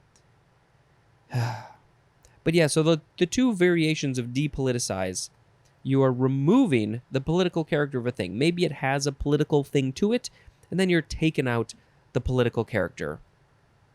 And then the other one is to take out of the realm of politics. So it's in the politics, and you say, no, I don't want it in the realm of politics. I'm going to take the thing away from the politics so I can depoliticize it. Depoliticization. Depoliticization? Depoliticization. I think that's the word. That is a noun. Wow. The next word is depolymerize. Depolymerize or depolymerize. I think either one of those is fine. No, it's a verb from circa 1909, starting with transitive. To decompose into simpler compounds. And the examples of what you're decomposing, I think, are macromolecules. So those are probably very large molecules that are made up of lots and lots of things. And so they're very large. Maybe they're visible with the human eye. And then you're decomposing them into simpler compounds. And examples of those simpler compounds are monomers. Monomers. It's just a single thing is a monomer.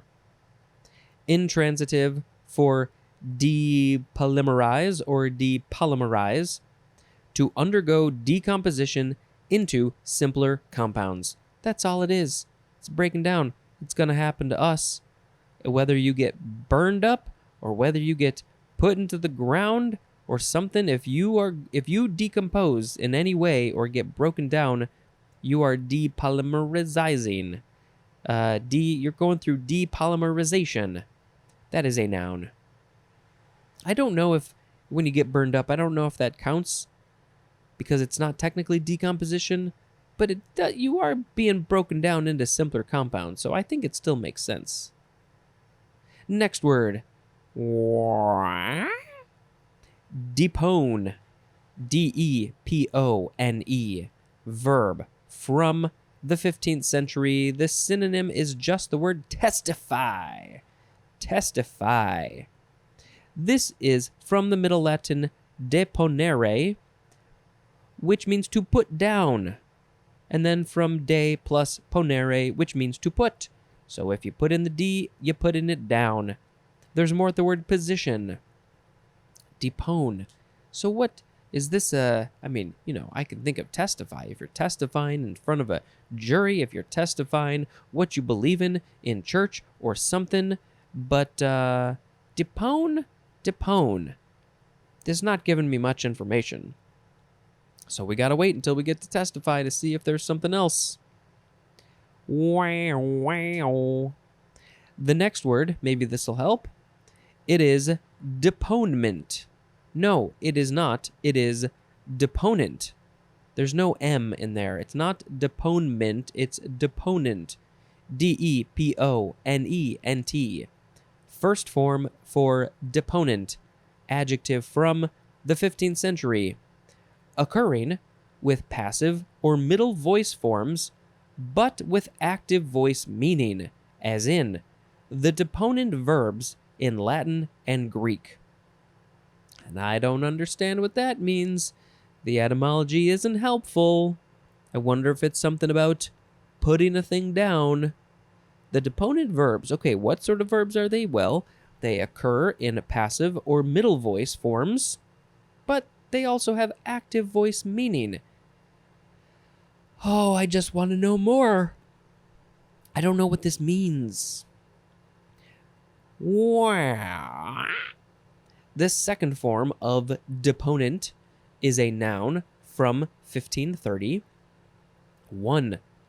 The deponent verb is deponent. What kind of verb? Oh, I don't know. Maybe it's a verb that occurs with passive or middle voice forms, but with active voice meaning.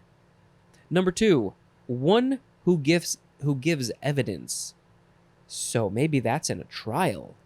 They give the evidence. They are the deponent. How is that connected to these verbs? Is it connected to these verbs in any way? I'm not so sure. Maybe etymologically it is.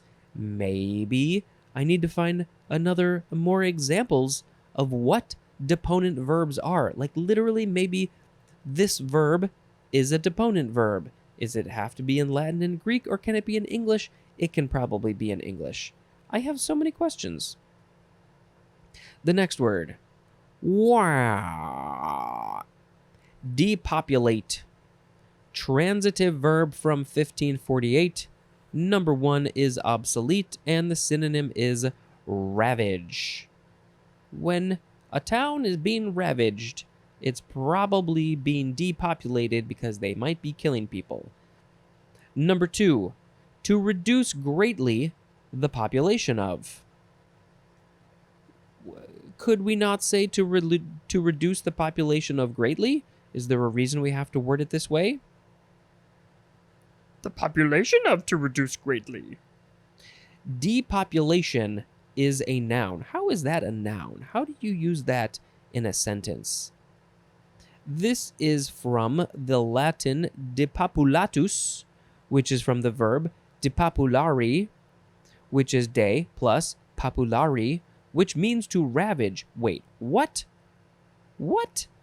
Populari means to ravage? I thought it would be something about the people or the population. Now, wait a minute. But then you add the DE, and you're still ravaging. You're still reducing the population of a thing greatly. Oh, this just broke my brain. I may need to go to Etym Online. That's the website, etymonline.com, to see if we can get some more information about this word depopulate. Also, just ravaging and populari and all that stuff.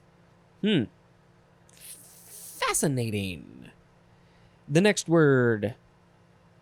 Who? Okay. Deport. Deport or deport. This is a transitive verb from 1598. 1.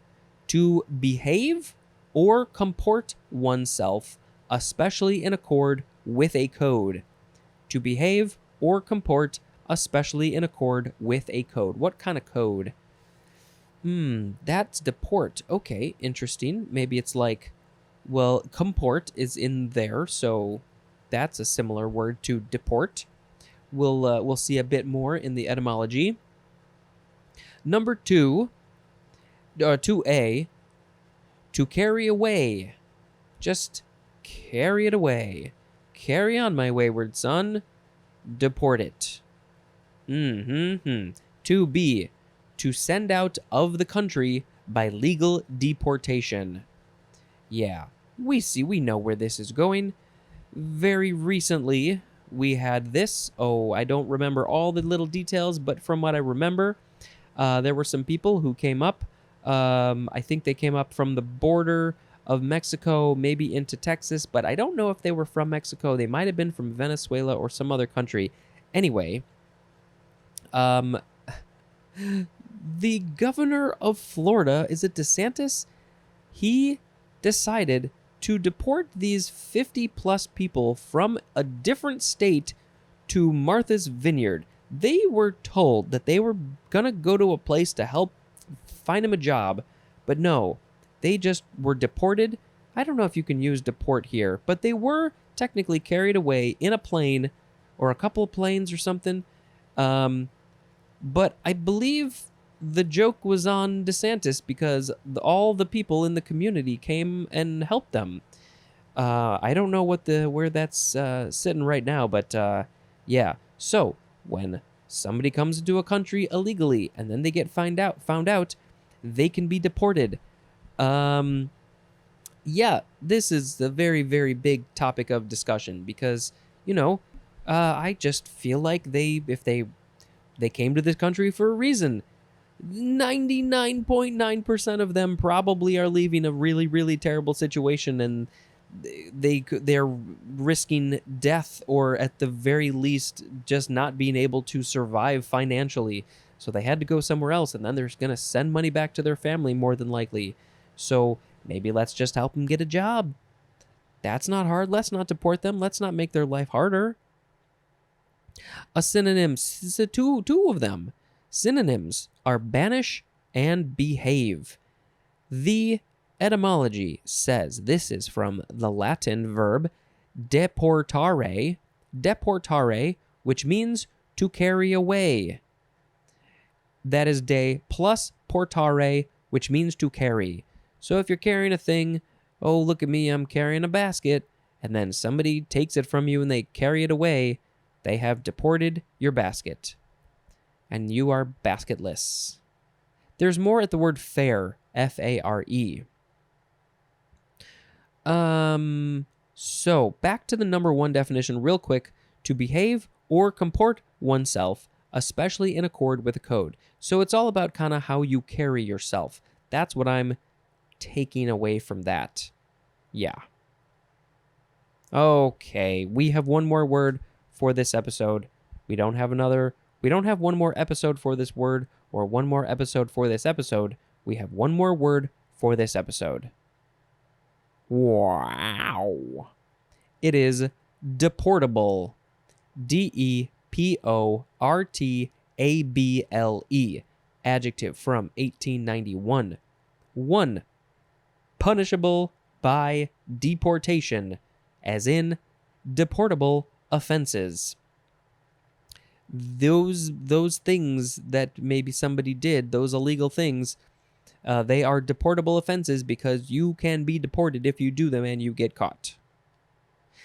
Number 2, subject to deportation, as in deportable aliens. And those are not the creatures from another planet. They are the human beings from another part of the world into your country. I don't love this word for that. But if they come in, they are able to be deported if they get found out and somebody wants to be a dickhead and send them away. Deportable. Deportable is deplorable. Deplorable, deportable. Deporting is okay, let's move away from that. Okay, so I think it is time to reread the words. Reread the words. Reread the words. You're gonna reread the words because you gotta pick a word of the episode. Deplore, deploy, depolarize, depoliticize, depolymerize, depone, deponent, deponent, depopulate, deport, and deportable. Deportable makes me think of something that is portable, that you can move it around, but that's... I mean, I guess actually that is what it is. It's being moved from one place to another place, but it's deportable. Well, I think I'm just going to have to pick, I don't know, deport maybe as the word of the episode, because I just don't want people to be deported. Let's just leave it at that. I did think the etymology for depopulate was pretty interesting, though. That's a runner-up. But, there's some other interesting things. Depoliticize.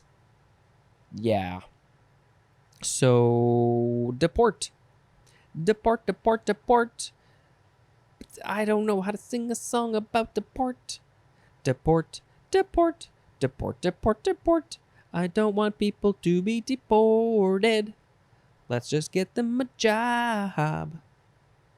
That's going to be the end of this episode. That's going to be the end of this madness. It's time for me to go do some stuff and get some dinner and hang out with my family. This has been Spencer dispensing information. Goodbye. Hello, word nerds. What? Hello. How are you doing? This is the dictionary hosted by me, Spencer, and I am going to read you some words. I'm going to read you some words and some definitions, and you will learn, and so will I, and we are going to have so much fun all up in this book stuff. The first word in this episode is, we're tagging on to what we had yesterday. This word is deportation. Deportation, or just deportation. Deportation. Noun from 1595. And what were the years for the other two? Deport and deportable. 1598 is deport, and 1891 is deportable. So it took them 300 years to figure out if something could be deported or not. Deportation is actually before deport. That's kind of interesting. Number 1 for deportation, an act or instance of deporting. Deport the thing, it's a deportation. Number 2, the removal from a country of an alien whose presence is unlawful or prejudicial. And I think the ordering of the words is a little bit weird here, but I guess it probably makes the most sense. I do see that a lot here in this book. The removal from a country of an alien. I feel like for a lot of people that might be kind of confusing to understand. The removal of an alien from a country, but you do have to add in the rest of the sentence, which is whose presence is unlawful or prejudicial, and putting it closer to the word alien just makes it make more sense. But maybe there's another way. The removal of an alien whose presence is unlawful or prejudicial from a country. It's not good any way you write it. Okay, sound effect. Let's just do okay. Oh, the next word is deportee or deportee. It's the word deport with an EE. Noun from 1865. One who has been deported or is under sentence of deportation. I wonder how many people at any given moment in the country of the United States of America are considered deportees at any given moment. Maybe I will do a little research and put it in the show notes if I can find something. But I feel like there have got to be at least hundreds or thousands of people who are going through this process at any given moment in this country. There are so many people being deported. I don't know. I'll have to look it up. But it's a lot of people being deported. A lot of resources being used to send people away who just want a better life. Okay. All right, maybe that's not the best sound effect for this episode. It's kind of changing the mood a bit, but we do need to add the lightheartedness to the sadness, so I guess it's fine. The next word, deportment. De or deportment. Noun from 1601, the manner in which one conducts oneself. And the synonym is behavior. What is your deportment?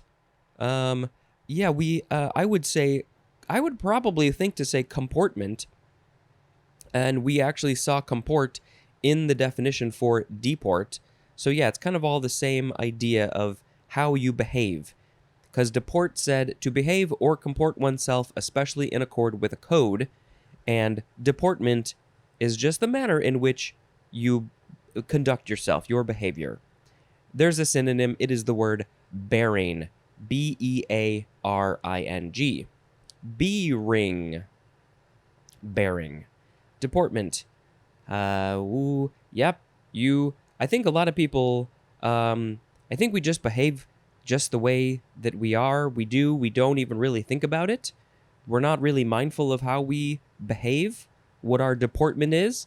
But I think if you can be more consciously aware of that, maybe some people might actually change their deportment and maybe deport nicer to other people. That's all I want.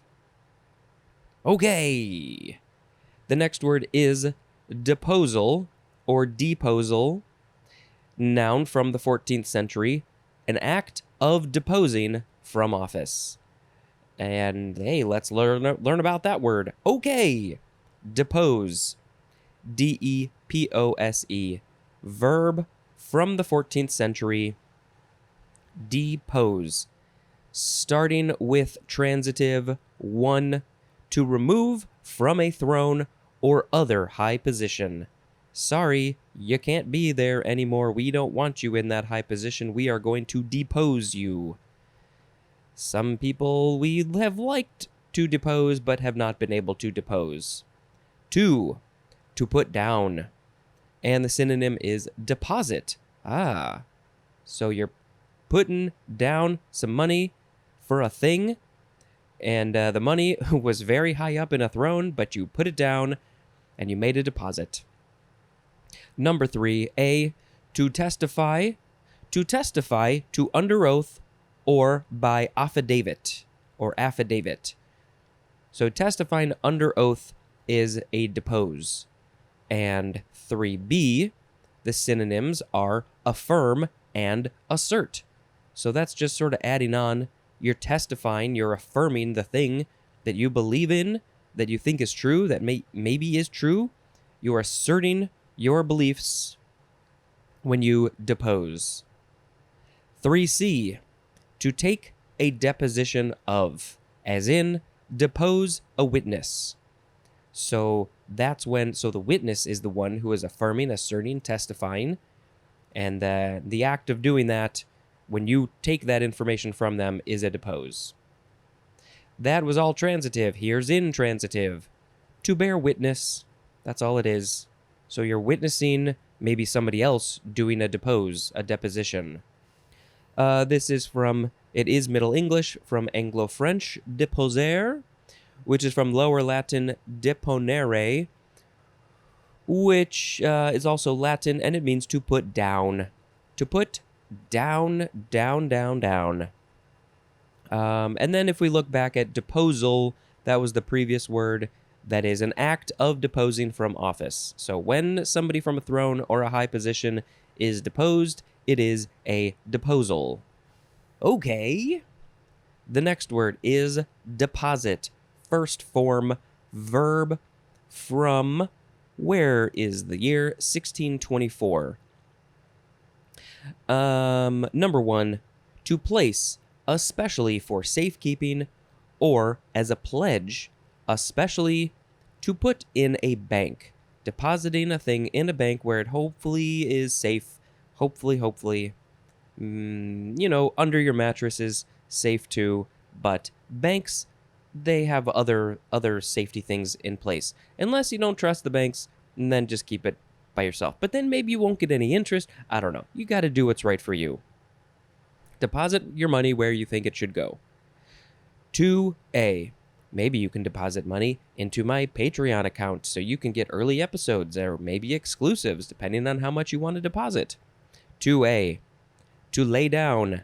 And the synonym is place. You're going to place a thing down on the bed.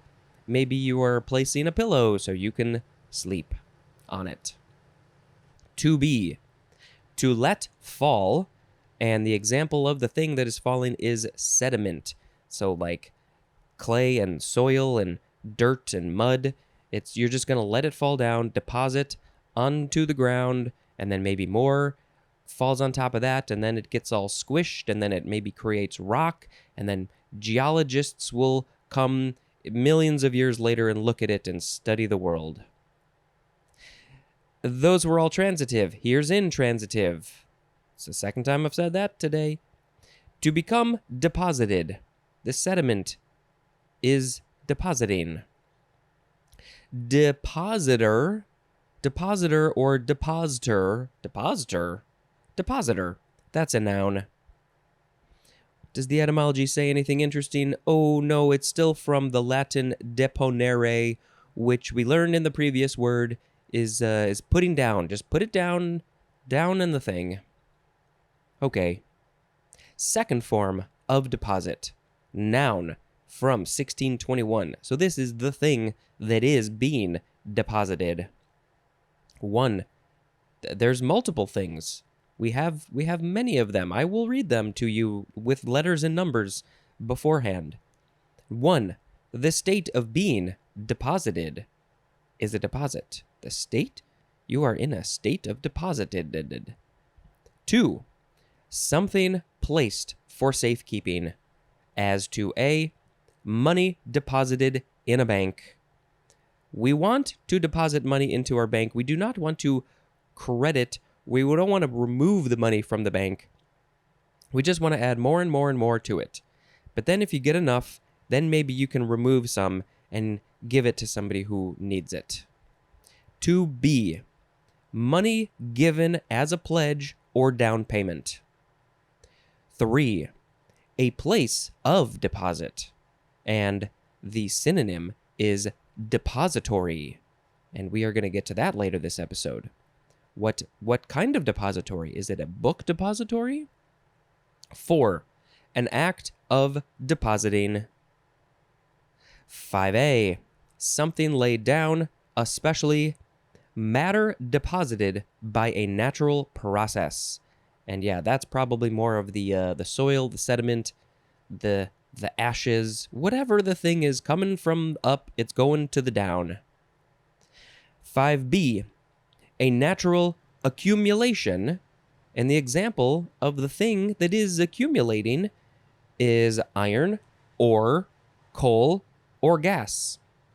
And the first time I said ore is O-R-E.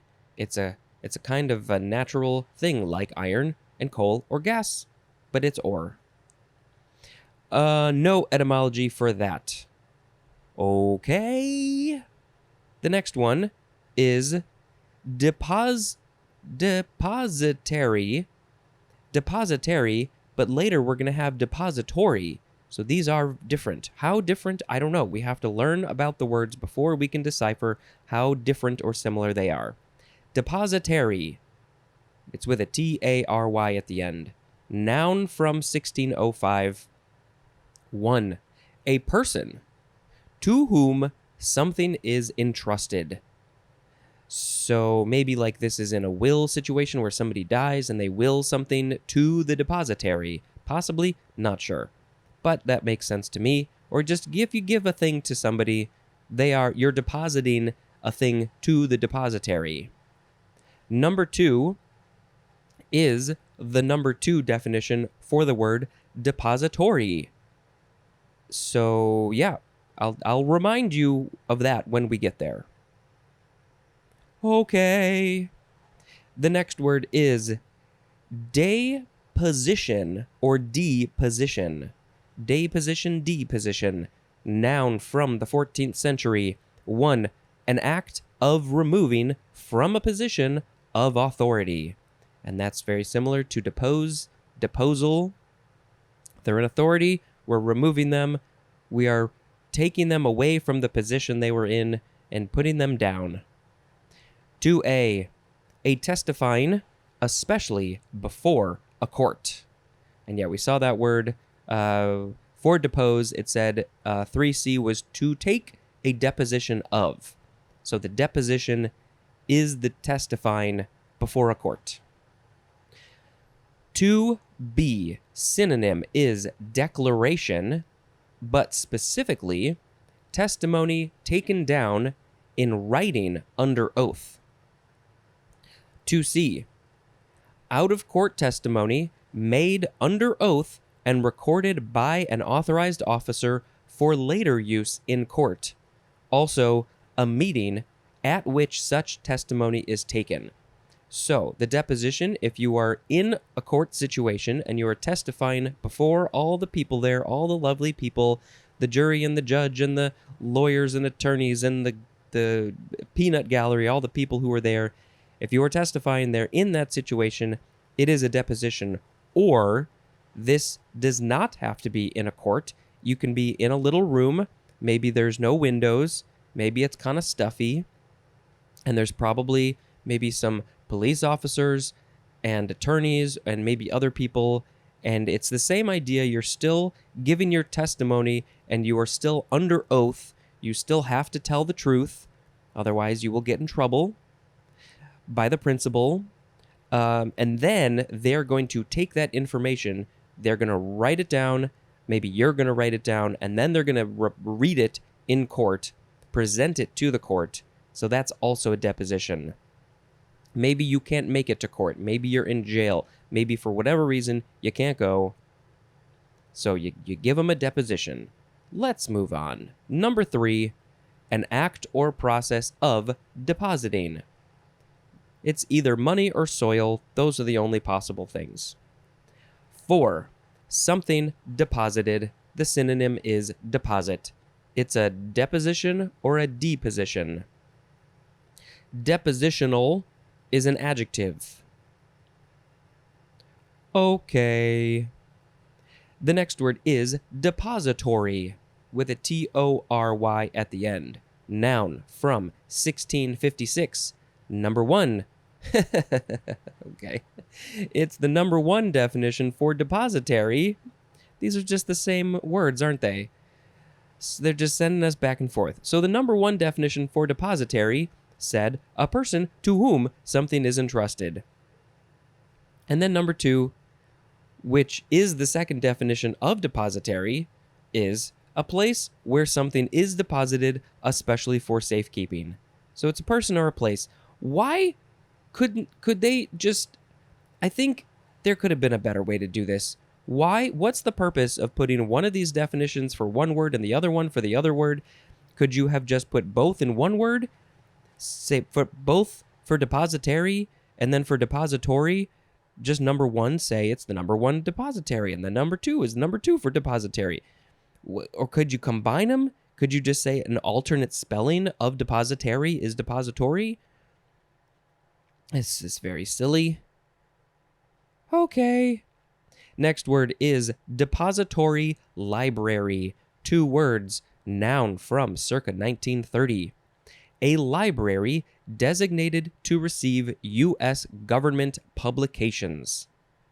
Very specific on what they can receive. Now, was it Dallas where JFK was shot? And I know that he was in, the guy with the 3 names, and I'm blanking on it right now, he was in a book depository. Now, was it this kind of book depository? Was it a depository library? Why was it so? Could you go in and get the books, or was it just a place where they put their overflow books? I don't know. I just always heard book depository in regards to that shooting. So maybe I'll do a little research, put it in the show notes if you want to learn more as well. The book depository, the book depository, the book depository. And why can't I think of his name? 3 names. It'll hit me later. I know it's always right there in the front of my brain. It's not Harold. It's not Lloyd. It's that other name. Okay. Next word is... Now, this is... You can pronounce it a couple ways. It very specifically says number 1 and 2 are pronounced depot. Yeah, depot. Or depot. And number 3 is pronounced depot, but sometimes depot. Really? Okay. All right, so it's going to depend on which definition we're reading. This word, depot or depot, is a noun from 1795, 1A, a place for storing goods or motor vehicles. Depot. I think that's how it's pronounced. A depot? Depot? Depot? No, not that. Number 1B. The synonyms are store and cache, as in a fat depot in the body, or depot. I feel like that one makes more sense here. Depot. 2A. A place for the storage of military supplies. You gotta store them in a place so you can get them later. 2B. A place for the reception and forwarding of military replacements. 3. So I guess this one is usually depot, sometimes depot. Depot? Yeah. A building for railroad or bus passengers or freight. You got to go to the bus depot to get on the bus and put on your things, put your luggage in the bottom of the bus or the train, and, well, there's no luggage in the bottom of the train. You put it up ahead, above your seat. But you got to go to the depot and then take a trip. This is French depot. Let's see, Middle Latin depositum, which is the Latin neutral of depositus, and it doesn't say what it is more than that, but it's probably just a place to store stuff. Okay. The next word is an abbreviation, DEPR. Number 1, depreciation, and number 2, depression. So, yeah, we're going to get to those words later, and they can be abbreviated to DEPR. Okay. The next word is deprave. DEPRAVE. This is a transitive verb from the 14th century. Number 1 is archaic. To speak ill of, and the synonym is malign. You are speaking ill, badly of someone. Maybe they did a bad thing and you're going to just tell the truth about it. Or maybe you're speaking bad about them unnecessarily. Either way, it's deprave, but that's archaic. Number 2, to make bad. The synonym is corrupt, especially to corrupt morally. Morally corrupt. That can mean different things to different people. But yeah, in your eyes, if a thing has been made bad, then it has been depraved. This is a very, and we've had a lot of words like this recently. This is a very up to personal opinion and judgment. This word, and then the next couple of words. A synonym is the word debase. Depravation is a noun. Depravement is a noun. Depraver is a noun. Deprivation, depravement, depraver, all nouns. This is from Latin depravare, or maybe depravare, and that means to pervert. So yeah, again, that's another word that has a lot of meanings, connotations behind it. To pervert something. Oh, it's going to be fascinating when we get to that word. So depravare, that is from de plus pravus. It's a V there in the middle, not a W. Pravus. And that means crooked or bad. So yeah, again, a bad thing, crooked, all those things, making it bad is deprave. Up to your judgment. Please use it the way that you think it should be used. Okay. Depraved is next, with a D, adjective from the 15th century, marked by corruption or evil, especially the synonym perverted. Depravedly or depravedly, with this extra syllable or without, that is an adverb. Depravedly or depravedly. That one's harder to say. Depravedness or depravedness, that is a noun. And there is one more word for this episode. Okay. We made it. Depravity or depravity. Depravity.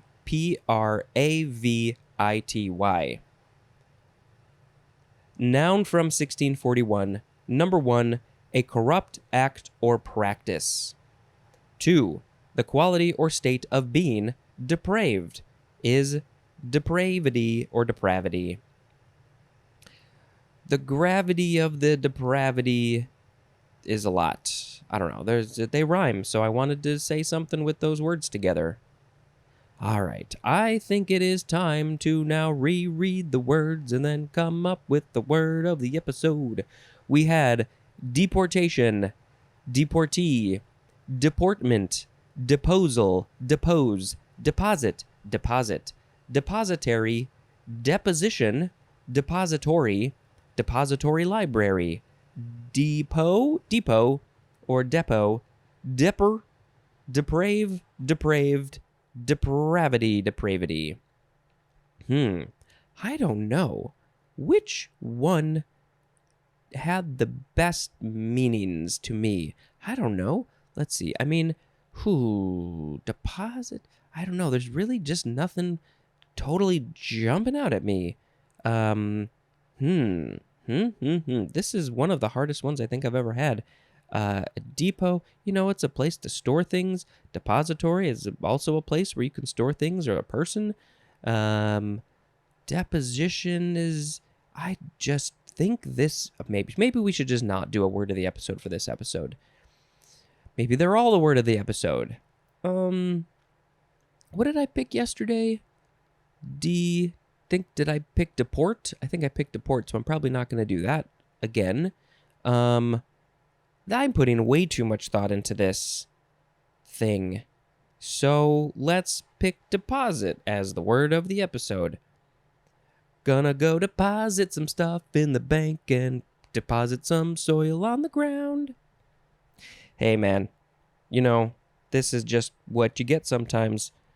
Great or bad. It's all depraved. This is the end of the episode. Thank you so much for listening. I hope you join again tomorrow. Real quick, since I haven't mentioned it in a while, we watch some movies. We like to watch the movies, and so sometimes I tell you about the movies we saw. And just a couple days ago, we saw Halloween Ends, which was something. It's there's a lot of people have a lot of opinions about this third of the trilogy, which is like the 32nd film in the franchise of Halloween movies. And, overall, probably didn't really fit in great, but they had to figure out a way to end it. And I think that was a pretty hard job to do. It had some good things, but, yeah. The large consensus of people is that they don't really care for it. I had a good time, though. And then last night we watched Shaun of the Dead with my family. And that movie, if you've never seen Shaun of the Dead, if you like comedy, if you like horror, even just the tiniest little bit, British humor, it's just such a good, fun movie. Yeah. Even appropriate mostly for 12 or 13-year-olds, I think. All right, that is the end. This has been Spencer dispensing information. Goodbye.